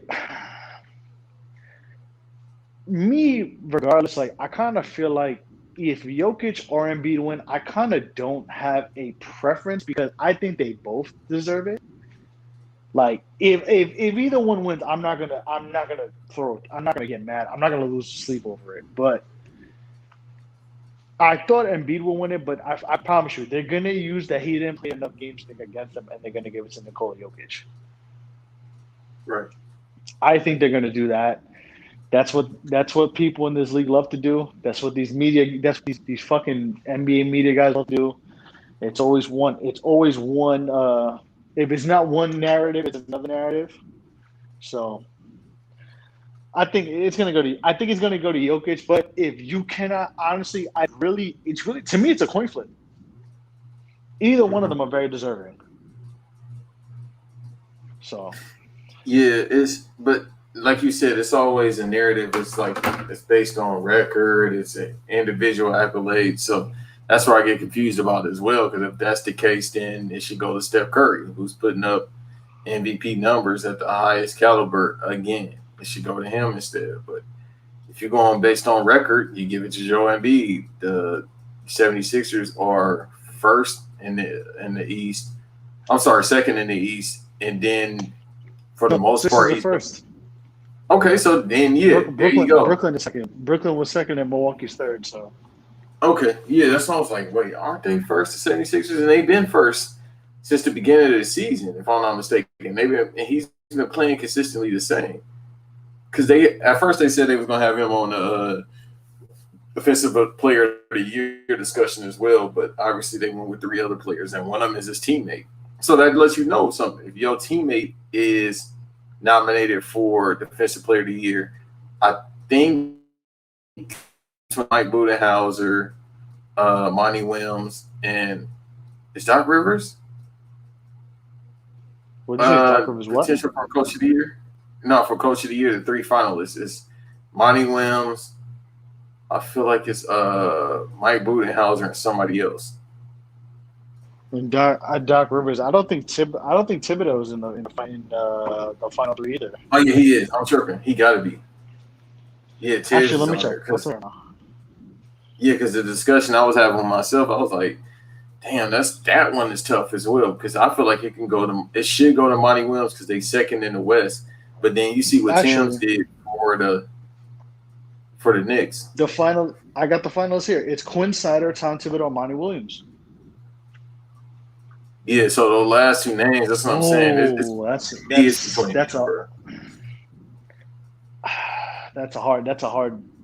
That's a tough one. Now, if I'm gonna be biased, I'm gonna say Tom Thibodeau, but it's gonna be, and you could say Quinn Snyder too, but I wouldn't be surprised considering. I think Monty Williams is gonna get it, but all 3 are deserving, though. I will say that. It should go to Monty Williams. Just, we don't need to get into his personal stuff, but just on the stuff he's been through in the past couple of years, and then him coming back, and then once again, the Suns are second in the West. That I go based on the West records because it's hard to win in the West because there's more star power in the West and it's tougher. So I go based on that. They second in the Pacific. They first in the Pacific Division. They second in the West. You got to give it to him just based on that because we knew the Suns were going to be good. I thought the Suns would probably be like the 7th seed, 8th seed, somewhere around there. They're the 2nd seed in the West. Right. So you give it to him just based on that and being first in the Pacific Division when the championship Lakers are right there. The champion Lakers are right there. So I would give it to him, even though Coach Tibbs has the Knicks at 4th, and it's the Knicks. And I thought once again they would make the playoffs, but not like this, or they'll be a good team. And they made the 4th seed. So that one is tough. And like I said, going back to the MVP award, I will probably give it to Joe Embiid over Joker. But they switch the narrative up like you always say. Yeah. So, I mean, if I got rid of the narratives, honestly, I'm not going to bat an eye if either of them win. I think it's really both of theirs to lose, honestly. But, and I was going to say one thing really quick before we got off this topic, but I am completely blanking out, and it's totally fine because you know what? Let's get into that. Let's get into some real music. Stephen A. Smith, bro, he acting like a goofy. Yeah. Listen, bro, 13, and I'm gonna keep this brief because that really didn't have to be said, bro. But 13 years doesn't matter. He played 13 years in the league, and 2 minutes of a 2-minute video clip isn't gonna do anything. So, but that's my thoughts on the situation. Well, going towards that, talking about that, I should say, it's like, dude, you proving Kwame Brown. You're proving his point once again. Like y'all proving his point without him having to say anything again. And then when he says something about it, y'all think he crazy. But he just told you what's up the past 2 weeks about what they do. It's like, bro, why are you going back to this? Like, you said, I swear last week he said he wasn't going to talk about it, and he was like basically apologizing without apologizing because Stephen A. Smith is a little arrogant. But it's just like now, like you going back and doing the same thing about saying he's not that good. It's like, bro, what's the point of this? Out of all the players, you keep going towards him. And maybe it's just because Kwame Brown said he'll never stop. I'm gonna keep targeting you every single time. He also talked about Skip Bayless, and what he said was hilarious. But it's just the point that maybe he said he about to start exposing people. I mean, he exposed the redacted God on the Breakfast Club, and you know they're not really even saying anything about him getting fired. Nah, he apologized. He's still working. Yeah, he apologized because it's stuff he said, and the tweets came back, and the lady said something as well. But still, he still has a job, and that's the whole point of what Kwame Brown has been saying. It's like, bro, how are these people keeping these jobs, saying the things that they're saying? And then he'll point out the reasons as to why. And it's particularly when you do something to somebody that's black, it's not really no repercussions. Like that lady that Charlamagne did that thing to, she put out a video explaining the whole detail by detail. He still got a job. Now, if it was a different shade of woman, he would have been beyond out of here. But that's the same thing. Y'all making Kwame Brown look like the MVP once again. Y'all making him look like the hero once again. Like he's telling y'all what's up or telling us what's going on.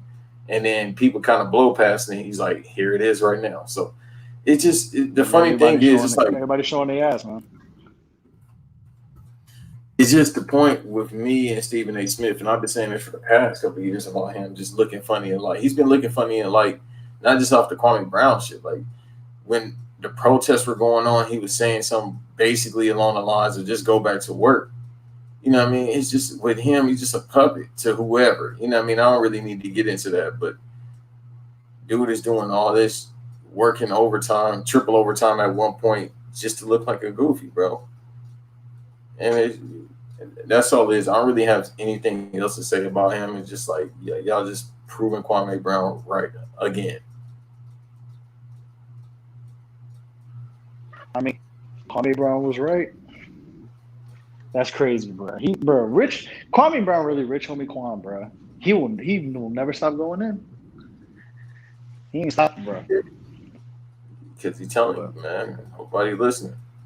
It's one of the things where people gonna get it. It's like, hear me now, think about it later. Nah, for real. So, let's see what else we got on the topic board because we had a bunch of little things to talk about. But you know what? We'll get into some wrestling real quick. So, I'm just gonna say briefly, bruh. In words of Aleister Black, I'm quoting Aleister Black again. You will forever live in infamy, Velveteen Dream. Or, I'm paraphrasing, but he was right. Yeah. Fuck him. Now we got to get Austin Theory next. That's not gonna happen. Well, Yeah, man. Jordan Devil, no, they stand. Because the thing is, and we don't need to stay on the wrestling topics too long either, just because it's like, we know, yeah, because there's nothing really else for me to say about this dude. It's just, it's crazy what a year has made, or what a day can, right. how everything could change in the course of a day. Because last year around this time, that's when all this news came about, and it was like, bro, like I had the shirt. Everybody's rooting for you. You were supposed to be the next one. I'm pretty sure Triple H said this is what, like, bro, you were supposed to be the next one. Like, we not gonna sit up here at 24 years old, talented, could cut a promo, could work, just super entertaining, bruh. He was gonna be the next one. He was gonna be champion. He was gonna sell the merch, all that, because he had definitely. it. Excuse me. He wanted to be Freddy Krueger in real life, in kids' dreams. He really wanted to be out here terrorizing kids in their dreams and when they awake on the internet. I mean, it is what it is. I'll just say this about him, but then I'll keep it pushing. He'll have a job. The things that these indie workers do, bruh, Joey Ryan had jobs. I can keep going on and on and on. One dude, and I won't say his name, that runs a wrestling school. I won't say his name, but I'll say the city in Orlando. He don't have a job, but he runs his own school. I'll just say that. Listen, and people still flock to him that are known wrestlers. One of them is a coon with 58 teeth, but that's besides the point. Yeah, he'll have a job. He'll be in. Hell, I wouldn't be surprised if I see him in New Japan, maybe, because they don't have black workers in New Japan. But he'll be somewhere, whether it be Ring of Honor. I don't know about AEW, but maybe MLW. I don't know. He'll be perfect there, but I don't know if they want to take that up, especially because they got a TV deal. He'll be somewhere. Just know he'll be working. Hey, man. Fuck out of here, Velveteen, is all I'm going to say, bro. Yeah. Fuck them. But let's get into a little, I guess, catch up with Dark Side of the Ring. So, the last two episodes going into tonight's one, which we are going to talk about next week because that's a lot to talk about. But that was some Memorial. We might have to bring back the guys for that one.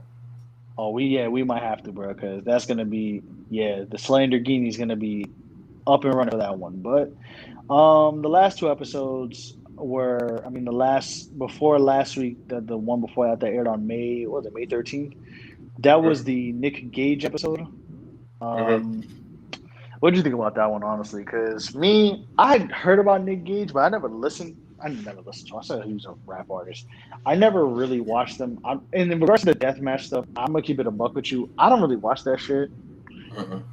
I never, it was never really my thing. So I don't really, We take showers and we love women. We don't watch their wrestling. Well, that is true. So, So I don't really watch it, but, considering his story, like, I remember hearing about Justice Pain and that whole situation when that happened, but, it was okay. It was interesting, to see, like, what the fuck the guy's been through and how down bad he was and, doing all that shit, doing a bank robbery on drugs and somehow coming back and live. I just kind of feel weird about the whole murder, death, kill thing and how he's able to fly with that shit. Because if a black wrestler was to do that, New Jack, and he got crucified for it, he get away with it. But with one, John Moxley was bugging too when he said Vince McMahon would kill for that Nick Gage. I'm like, fam, you're fucking. It's Dean Ambrose, man. He trash. That's all I was like, man. He said it. Like, all right. Because he wanted to do death matches with fucking Kenny Omega. All that glass in his fucking brain got him talking that shit. Name me 3 of your favorite Dean Ambrose matches. Huh? Name me 3 of your favorite Dean Ambrose matches. Huh? Exactly. Let's move on. I beg your pardon? Let's move on. He don't even be on AEW. I mean, yeah, so I don't know what you thought about the Nick Gage episode, but it was okay. I felt like Mountain Dew. I felt like I was walking through some white trash trailer park in New Jersey. I was called Utah slurs numerous times. I felt threatened for my life. I've seen enough jean shorts to last me a lifetime. I felt like it was fucking 05. I felt like I was watching a Papa Roach video. Other than ECW, because I'm a fanatic of ECW, I don't give a fuck about no extreme wrestling. No, the XPW episode I'm definitely gonna watch because I ain't gonna. Actually, I used to watch XPW. That was it, and like a little bit of backyard wrestling. But even as a kid, I was like, bro, what the fuck is this? Unless it was ECW, because they did have some type of wrestling involved. I used to watch ECW. I'm a diehard ECW guy, but like XPW, I'm gonna watch because I used to watch that. The Messiah used to go crazy. I used to watch that, but other than that, I didn't really watch all that shit. So I'll just say this about him, and then you can say your piece. I'll just close out about this topic relating to this dark side of the ring. His people ain't shit, bro. You know that man going through it, man. Let him stay at your crib. I don't care. See, the thing is, I hate selfish motherfuckers. I hate people that don't look out. If I got 2 pieces of bread, motherfucker, you get 1.5 of it. Now I just eat the other. Like, especially if he working for your promotion, like his man that was running the promotion, he found no sleep on the floor. Like, I would be hot, but it's like, bro, if you know his situation, it's fucked up that he did that. I'll get on his head like, bro, you should have called me. I would have let you stay, like you and your girl. But just to kick him out in the cold, that's some fuck shit. Yeah, I kind of felt that was like a little weird because I'm like, yeah, that's fucked up. At the end of the day, you are the promoter, and that's your number one guy. You gotta at least try to protect them in some light. Maybe, I don't know if the owner was down bad. I don't know what happened, but that's what I took from it. And I kind of feel like it makes me wonder, like, now that you bring that part up, because I do remember that part really well. Now it's reminding me of that part of the episode. It makes me wonder, like, damn, what if he didn't kick him out the crib? What if he was like, yo, come stay in the crib and, I'll look out for you? Like, would he have done that shit he did when he took those perks and robbed that bank? You know what I'm saying? Like, that makes you wonder, like, damn, what if he just let him stay in the crib for a little bit and let him get back on his feet? Right, maybe not, but still, he had no choice. It's the fucking code. I'm sleeping on the park bench. I got to go do something. Right. You're like, it's like, but you shouldn't have been like, bro, that's some bull. I hate when people do that shit. Like, man, oh, you can't stay here. Like, bro, you got all this room. Look out. I understand want to live by yourself. I like this shit too, but man, sometimes you got to look out for people. It's called sacrifice, motherfucker, especially if this your guy. That's the problem with motherfuckers, man. They don't believe in just sacrificing for others. Like, bro, if this your person, this your star, give them what they need, man, or give them some bread. Like, man, you don't need, like, if you got it, give your people some bread. If you don't, give him some shelter. Either way, he out there in the cold and you want him to perform, he gonna do something stupid. Get him some help if he on the drugs. Yeah, he could have at least done that too. Like, at least try to get us some help, and he didn't, which was a little weird. But I mean, considering the shit he's been through, like, it's cool to see that he's, at least, hopefully he finds peace within himself, and that's the best I can say about that episode, honestly. Yeah, because he went through a lot of shit too. Lost his mom, his brother, killed himself. So it's one of them things where it's like, yeah, hopefully he's straight. I know he's still working. Him and John Moxley, aka Dean Ambrose, trash ass. They just recently did some promotion, so I guess Dean Ambrose about to go work GCW. Yeah, I guess. I don't know. I ain't watching that trash bullshit. Watch trash. I was gonna say that Mountain Dew wrestling. Anyways, more like MDW. So the next episode, and we'll wrap this up after this, but the next episode was probably my favorite one so far. I know it's only been 3 episodes, and like we said, Ultimate Warrior we'll talk about. Brian Pillman's was good, but this one was pretty fucking good. If you guys don't know, we're talking about the WCW Collision in Korea episode. this was one of the very few pay-per-views that were not on the WWE network before. Now it's under Peacock or NBC. But it was one of the few pay-per-views that have been talked about that weren't on it that have been questioned about. The other one being obviously the AAA WCW collaboration pay-per-view when Worlds Collide, which is a very good pay-per-view. It was on YouTube, and if you could find it, really please find it, because a lot of the WCW, especially the Mexican wrestlers who went to the WCW amongst the cruiserweights, were in that pay-per-view, and kind of that was like a scouting report for them. That was their test to get in, like Rey Mysterio and Conan, and Rey Mysterio and Conan, and even Eddie Guerrero when he broke up an art bar after that pay-per-view and such. But Collision in Korea. If y'all didn't know, this was in collaboration with New Japan Pro Wrestling, especially with Antonio Inoki, honestly, who we know is like basically like the Hulk Hogan of Japan. Mm-hmm. And they kind of did this as a peace treaty, or like a peaceful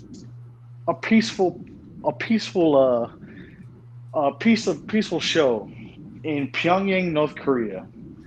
Now we know how tense United States and North Korea are, but this was actually a pretty good episode. I knew about this pay-per-view, but it's kind of been, I don't want to say glossed over, but not much is known about it, considering how the tactics of how North Korea and that country are, and considering what happened with the United States. But this was a pretty good episode, I would say.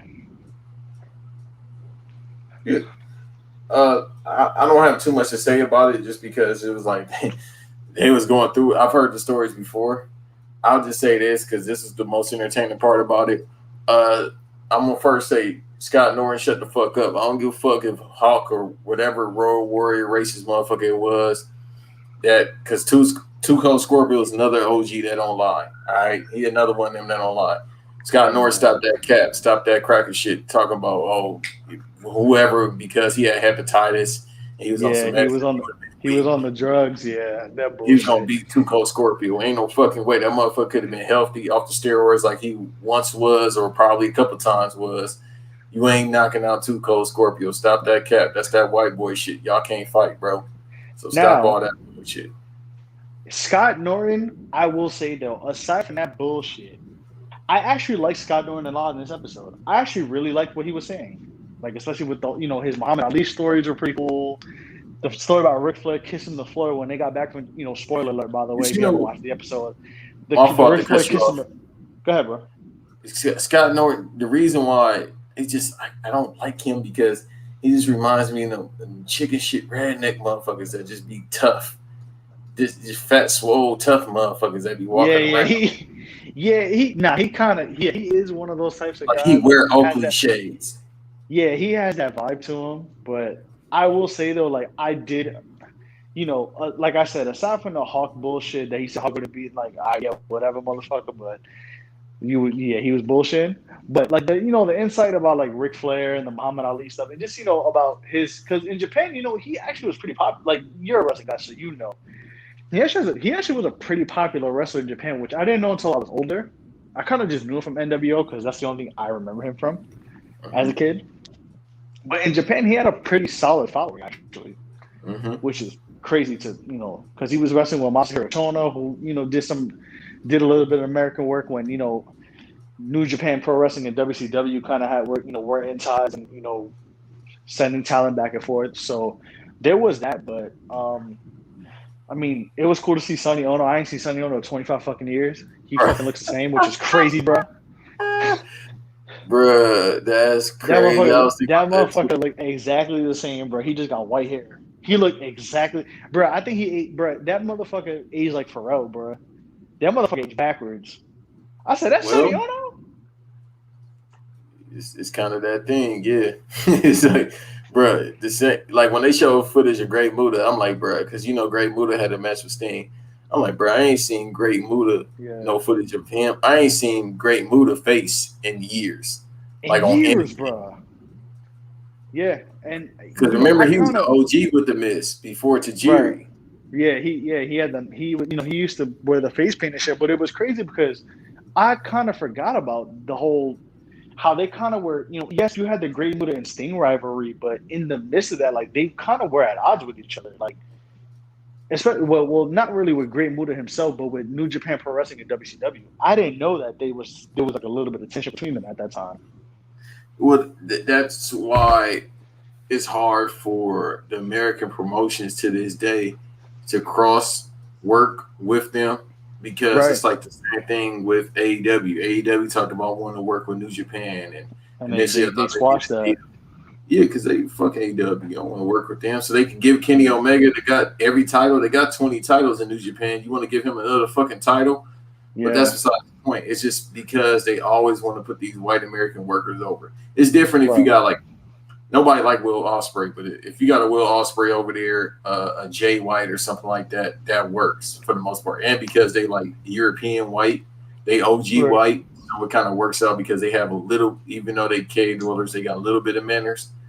Whereas the American ones is kind of like, they're going to try to put all their workers over. Like, bruh, imagine seeing fucking Cody Rhodes' god-awful self trying to have a match with fucking Okada.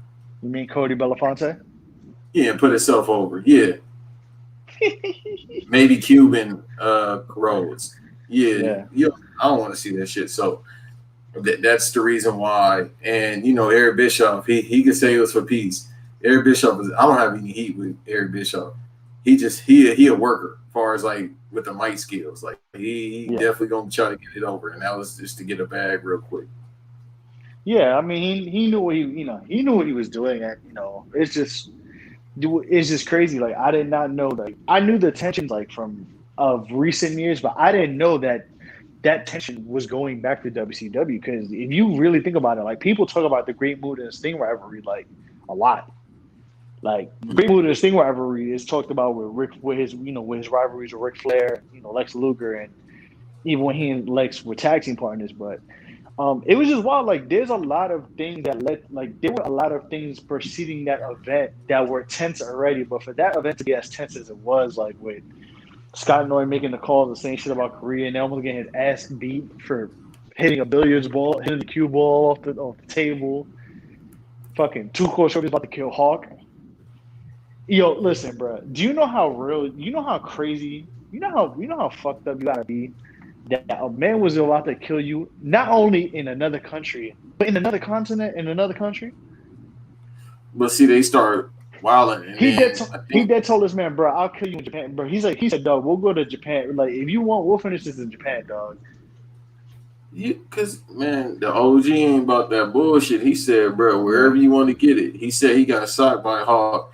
He said he ate that shit. And I know all these stories based on Two-Cold Scorpio's shoot interview, which I'll send you. Shit is fucking hilarious.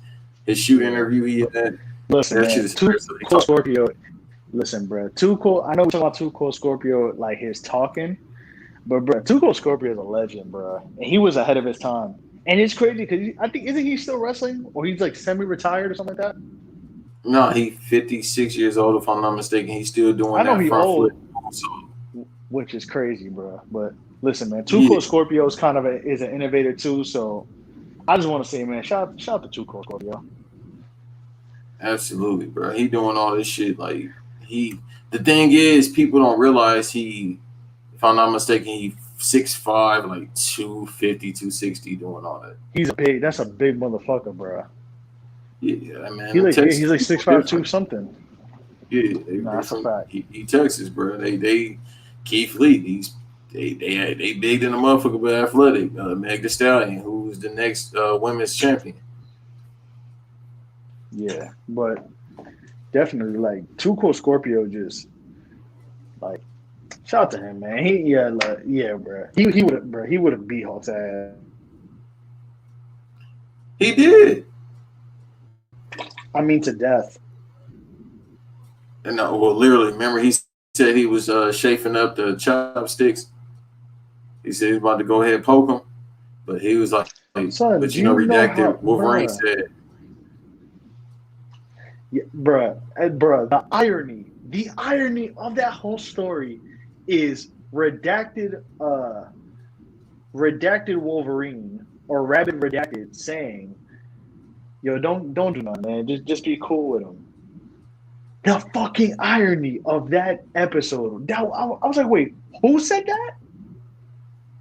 He told in the shoot interview. He's like, you know what I mean? Like the redacted Wolverine said, chill out, which is real. It's like, bro, I know you want to sleep this cracker, but at the same time, like, bro, like you can't do that shit in Korea. Like he said, the redacted Wolverine said, bro, you gonna stay in jail over here, and it's true. Like if he would have go ahead and stick that man, bro, he still be in jail in Korea right now, and that's the last of the Two Cold Scorpio. Because ain't no way you could visit him. He got kids. Ain't no way they're gonna be able to visit him, talk to him. We wouldn't be able to know his whereabouts. We just know he'd be in Korea in jail because they don't have no satellite feed. You don't know how North Korea look, other than the stuff you've seen. Right, definitely. And I think it was that was just a crazy thing that happened. And I think the whole like I said, the Ric Flair kissing the floor when they got back to Japan was funny. That was actually a fucking hilarious story. Because I can see Ric Flair doing that shit. And also the Eric Bischoff are going for a run. Yeah, he said, and people, as soon as they was looking at him crazy, and then the person he was supposed to be washed over, just like, you know what I mean? Like, where did he go? Yeah, I ain't going, ain't shit in North Korea. So, and the thing is, too, that's how you get to North Korea. You got to fly into Japan. So it don't matter where you flying out from. If it's in the East Coast where they probably flew from, which is Atlanta, that's about a 12 to 14-hour flight to Japan. Then after that, you got to fly. I don't know how long North Korea is to Japan, but just think about that flight. Then you got to get on another flight right after that. That's a fucking lot. Then if you got heat with somebody, if you're on the same plane. So think about this. If Too Cold and Hawk are on the same plane, bro, that's a 14-hour flight, and you got to be mad at somebody, like, bro. And then you can't catch no fade on the flight just because it's like, bro, then you gonna be like, bro, the motherfuckers was flying on fucking Con Air, bro. That's hilarious. That's essentially what it was. What? That was what it was. Did you hear how they described that plane, bro? Them motherfuckers was flying on Con Air, dog. It was like a 1940s plane. They couldn't fit on that shit. Like, that shit was shaking and shit. Bro, it's the 90s. Like, commercial airlines still really haven't evolved. You know what I mean? Like, so think about the 90s. Dog, them motherfuckers is flying on a fucking Spirit. Bro, them shit. Do you remember the dunk contest when that fucking bullshit makeshift plane that John Collins shut the dunk over? That's what the motherfuckers was flying on. Oh, that's who name I was trying to think of before you left for a minute. John Collins ain't playing defense. He ain't doing shit to Julius Randle. Julius Randle should be averaging 30 points right now. I told you, bro. When John Collins gets a foul in the first quarter, bro, that's it. He be all fucked up. He gets shaken. That man just put back dunks and that's it in high top fades.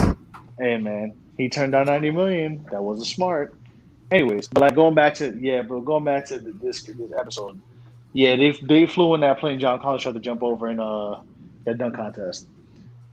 That shit was unsafe. Had no safety guidelines, and regardless, even though we kind of knew about some of that stuff, like I was talking to my young homie, shout out to Chris, and he was saying like he didn't know about that. He didn't know about that paper, and I was telling him about it, and like I read about it a while ago, like years, like just when they were talking about pay-per-views that weren't on there. So it was cool to see the stories, and like I said, it was cool to see like I know Scott Norton said that fuck shit, but it was he did have some cool insight. I'm not gonna lie, like I'm gonna be honest. But it was cool to see Sonny Ono. It was cool to see, obviously I heard Big Shot on 83 Weeks a lot, but to see Too Cold Scorpio was dope. And I know he wasn't gonna pull no punches. He was gonna keep it 1,000, and he did. So, like I said, that's what I said. I want to see you at shoot interviews, bro. I'm gonna check them. I'm gonna check them out for show. So, well, much love to Too Cold Scorpio. And this next episode gonna be fun, man, because we're gonna talk about that man. The ultimate warrior. Ultimate Al-Shala. Al-Shala warrior. Yeah. He out of here 12 feet deep. I ain't gonna hold you. I have not watched the A&E doc. The thing is, I realized I didn't have A&E until recently. I kind of found my way around to getting it. So I have to catch up on them. I'm almost done with the Shawn Michaels one, which is pretty good, but I'm definitely I, gonna watch the I fell Ultimate asleep. Warrior one. What, the Shawn Michaels one? Yes. It's okay. It's not too bad.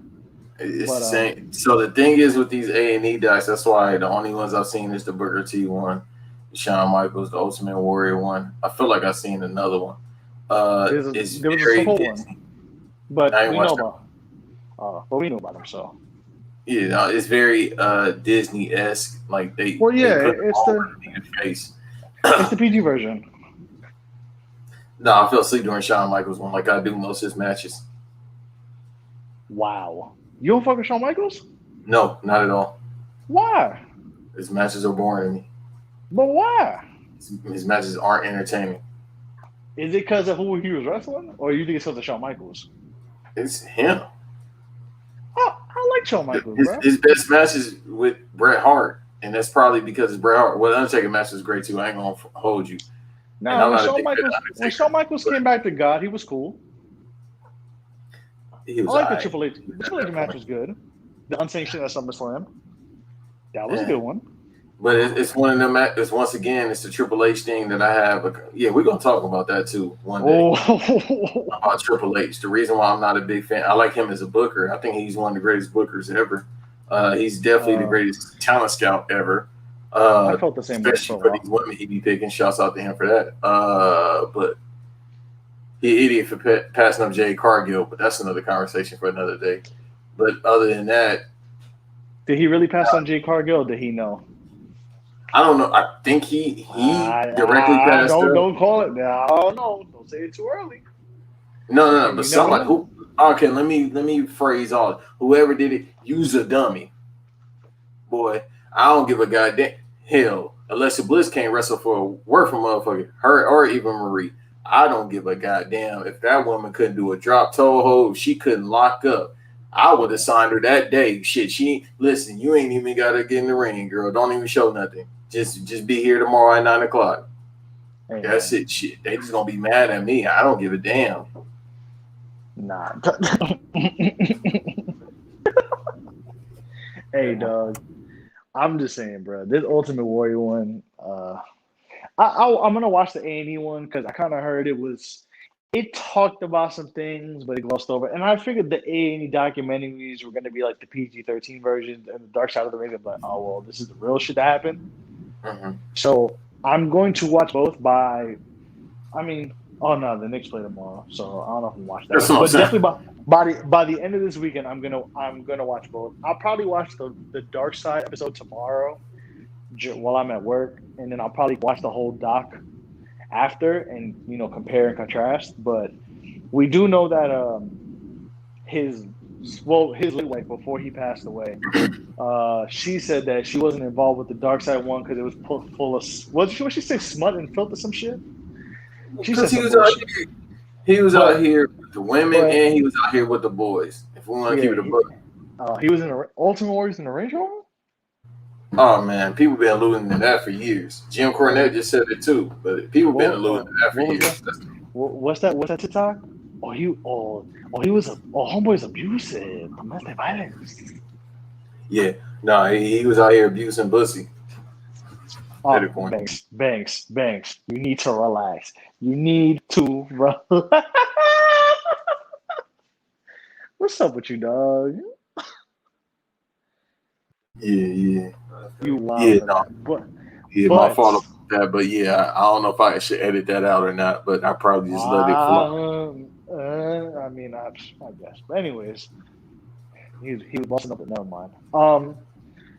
So yeah, it's gonna be interesting to watch. I know, we talked about it on pre-production before we came live, before we got on and started recording. That Jim Ross podcast about him, which I heard about. Shout out to Van Rid. Uh, check out episode 15, one of our funniest episodes. Shout out to the Black Variant boys, but yeah, definitely. I have to listen to that episode about Ultimate Warrior because I know Jim Ross is not holding no punches, and Yeah, it's gonna be. listen to that. I'm Bro, gonna. you gotta listen to that. I gotta go Yeah. back into it because I kind of know. I know about his shortcomings, and we know what happened with him, and there's shoot interviews upon slander DVDs, upon stories, upon millions of things about how much of a not so much of a good person that this man was, but we're definitely going to talk about the episode next week of Dark Side of the Ring. I'm going to give you my findings on the A&E documentary, even though, like I said, they're probably going to gloss over some shit, which I figured. And, of course, his wife was involved with that one, which makes all the sense in the world. I will listen to the Jim Ross podcast about Ultimate Warrior, and I will tell you what I think. I'll probably tell you about this off the record, but we are going to talk about it on the record at Volume 22. I promise y'all. I will tell you what I think. But I can't wait for Dark Side of the Ring, bro. I literally tweeted, I literally looked for the Jim Ross episode like 10 minutes in to us recording, and somebody had already said that Jim Ross said some shit about Ultimate Warrior on this episode. And it was 5 minutes into it being premiered. So I know they got the pack lined up for that, boy. Because the thing is, on his podcast that I sent you, he was going in. I feel like this Dark Side of the Ring, he like, fuck it. I'm really about to just say what I want to say. Yeah, but that's the thing. Everybody, for the most part, said he was a piece of shit. I remember the shit that he said about Owen Hart, what Jim Ross said about Owen Hart with Ultimate Warrior. He said the only person who liked the Ultimate Warrior was Owen Hart, and that's because Owen Hart was nice to fucking any and everybody. Yep, that's exactly what he said on the podcast as well. He said that's the only person that actually liked the Ultimate Warrior, and that's just because Owen Hart was that good of a person and had that good of a heart. By the way, rest in peace to Owen Hart. Much love and respect. And rest in peace to New Jack, too. But, absolutely. Hey, respectfully, and, when we say respectfully, it's, ain't no respecting it. Praise down at Al-Shalah. And it's an Ultimate Warrior, but like I said, man, I'm gonna tell you, we're gonna talk about that Dark Side of the Ring episode next week, and we'll give you some more wrestling talk a little bit more about the playoffs, and we're gonna bring some more topics up. We always have fun topics to bring up. We kind of just because the playoffs have been in the thick of things. That's been really what we're talking about since the playoffs actually have been really good. Save for a couple games. These playoffs so far have been very good. I'm not gonna lie, especially the first weekend, Saturday and Sunday was really fun to watch. For sure. Mm-hmm. So, but Bash, you got anything else to say? No, that's it for me. As always, I'll get the plug in right now. Follow us at Who Is Original. You see at the bottom at Banks Don't Rest 2. Show your work on YouTube, Spotify, Apple, most DSPs at Show Your Work Network. That's it on my end, really. Yeah, man. Yeah, like Banks said, follow us, man.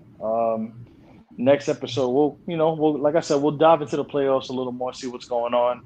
Any other news that pops up, we'll definitely talk about that. And we're gonna keep doing our weekly segments on Dark Side of the Ring.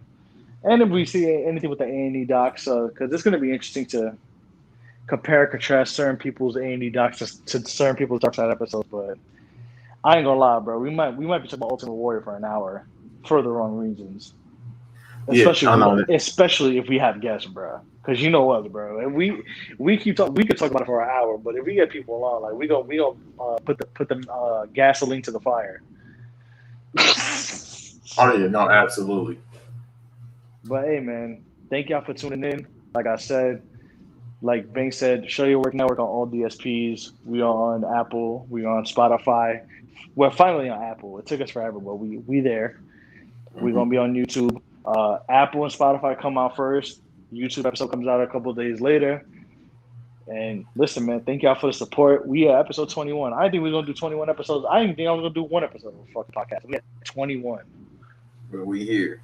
We and like the Knicks, man. We here. So thank y'all for tuning in. We out. Holla at y'all.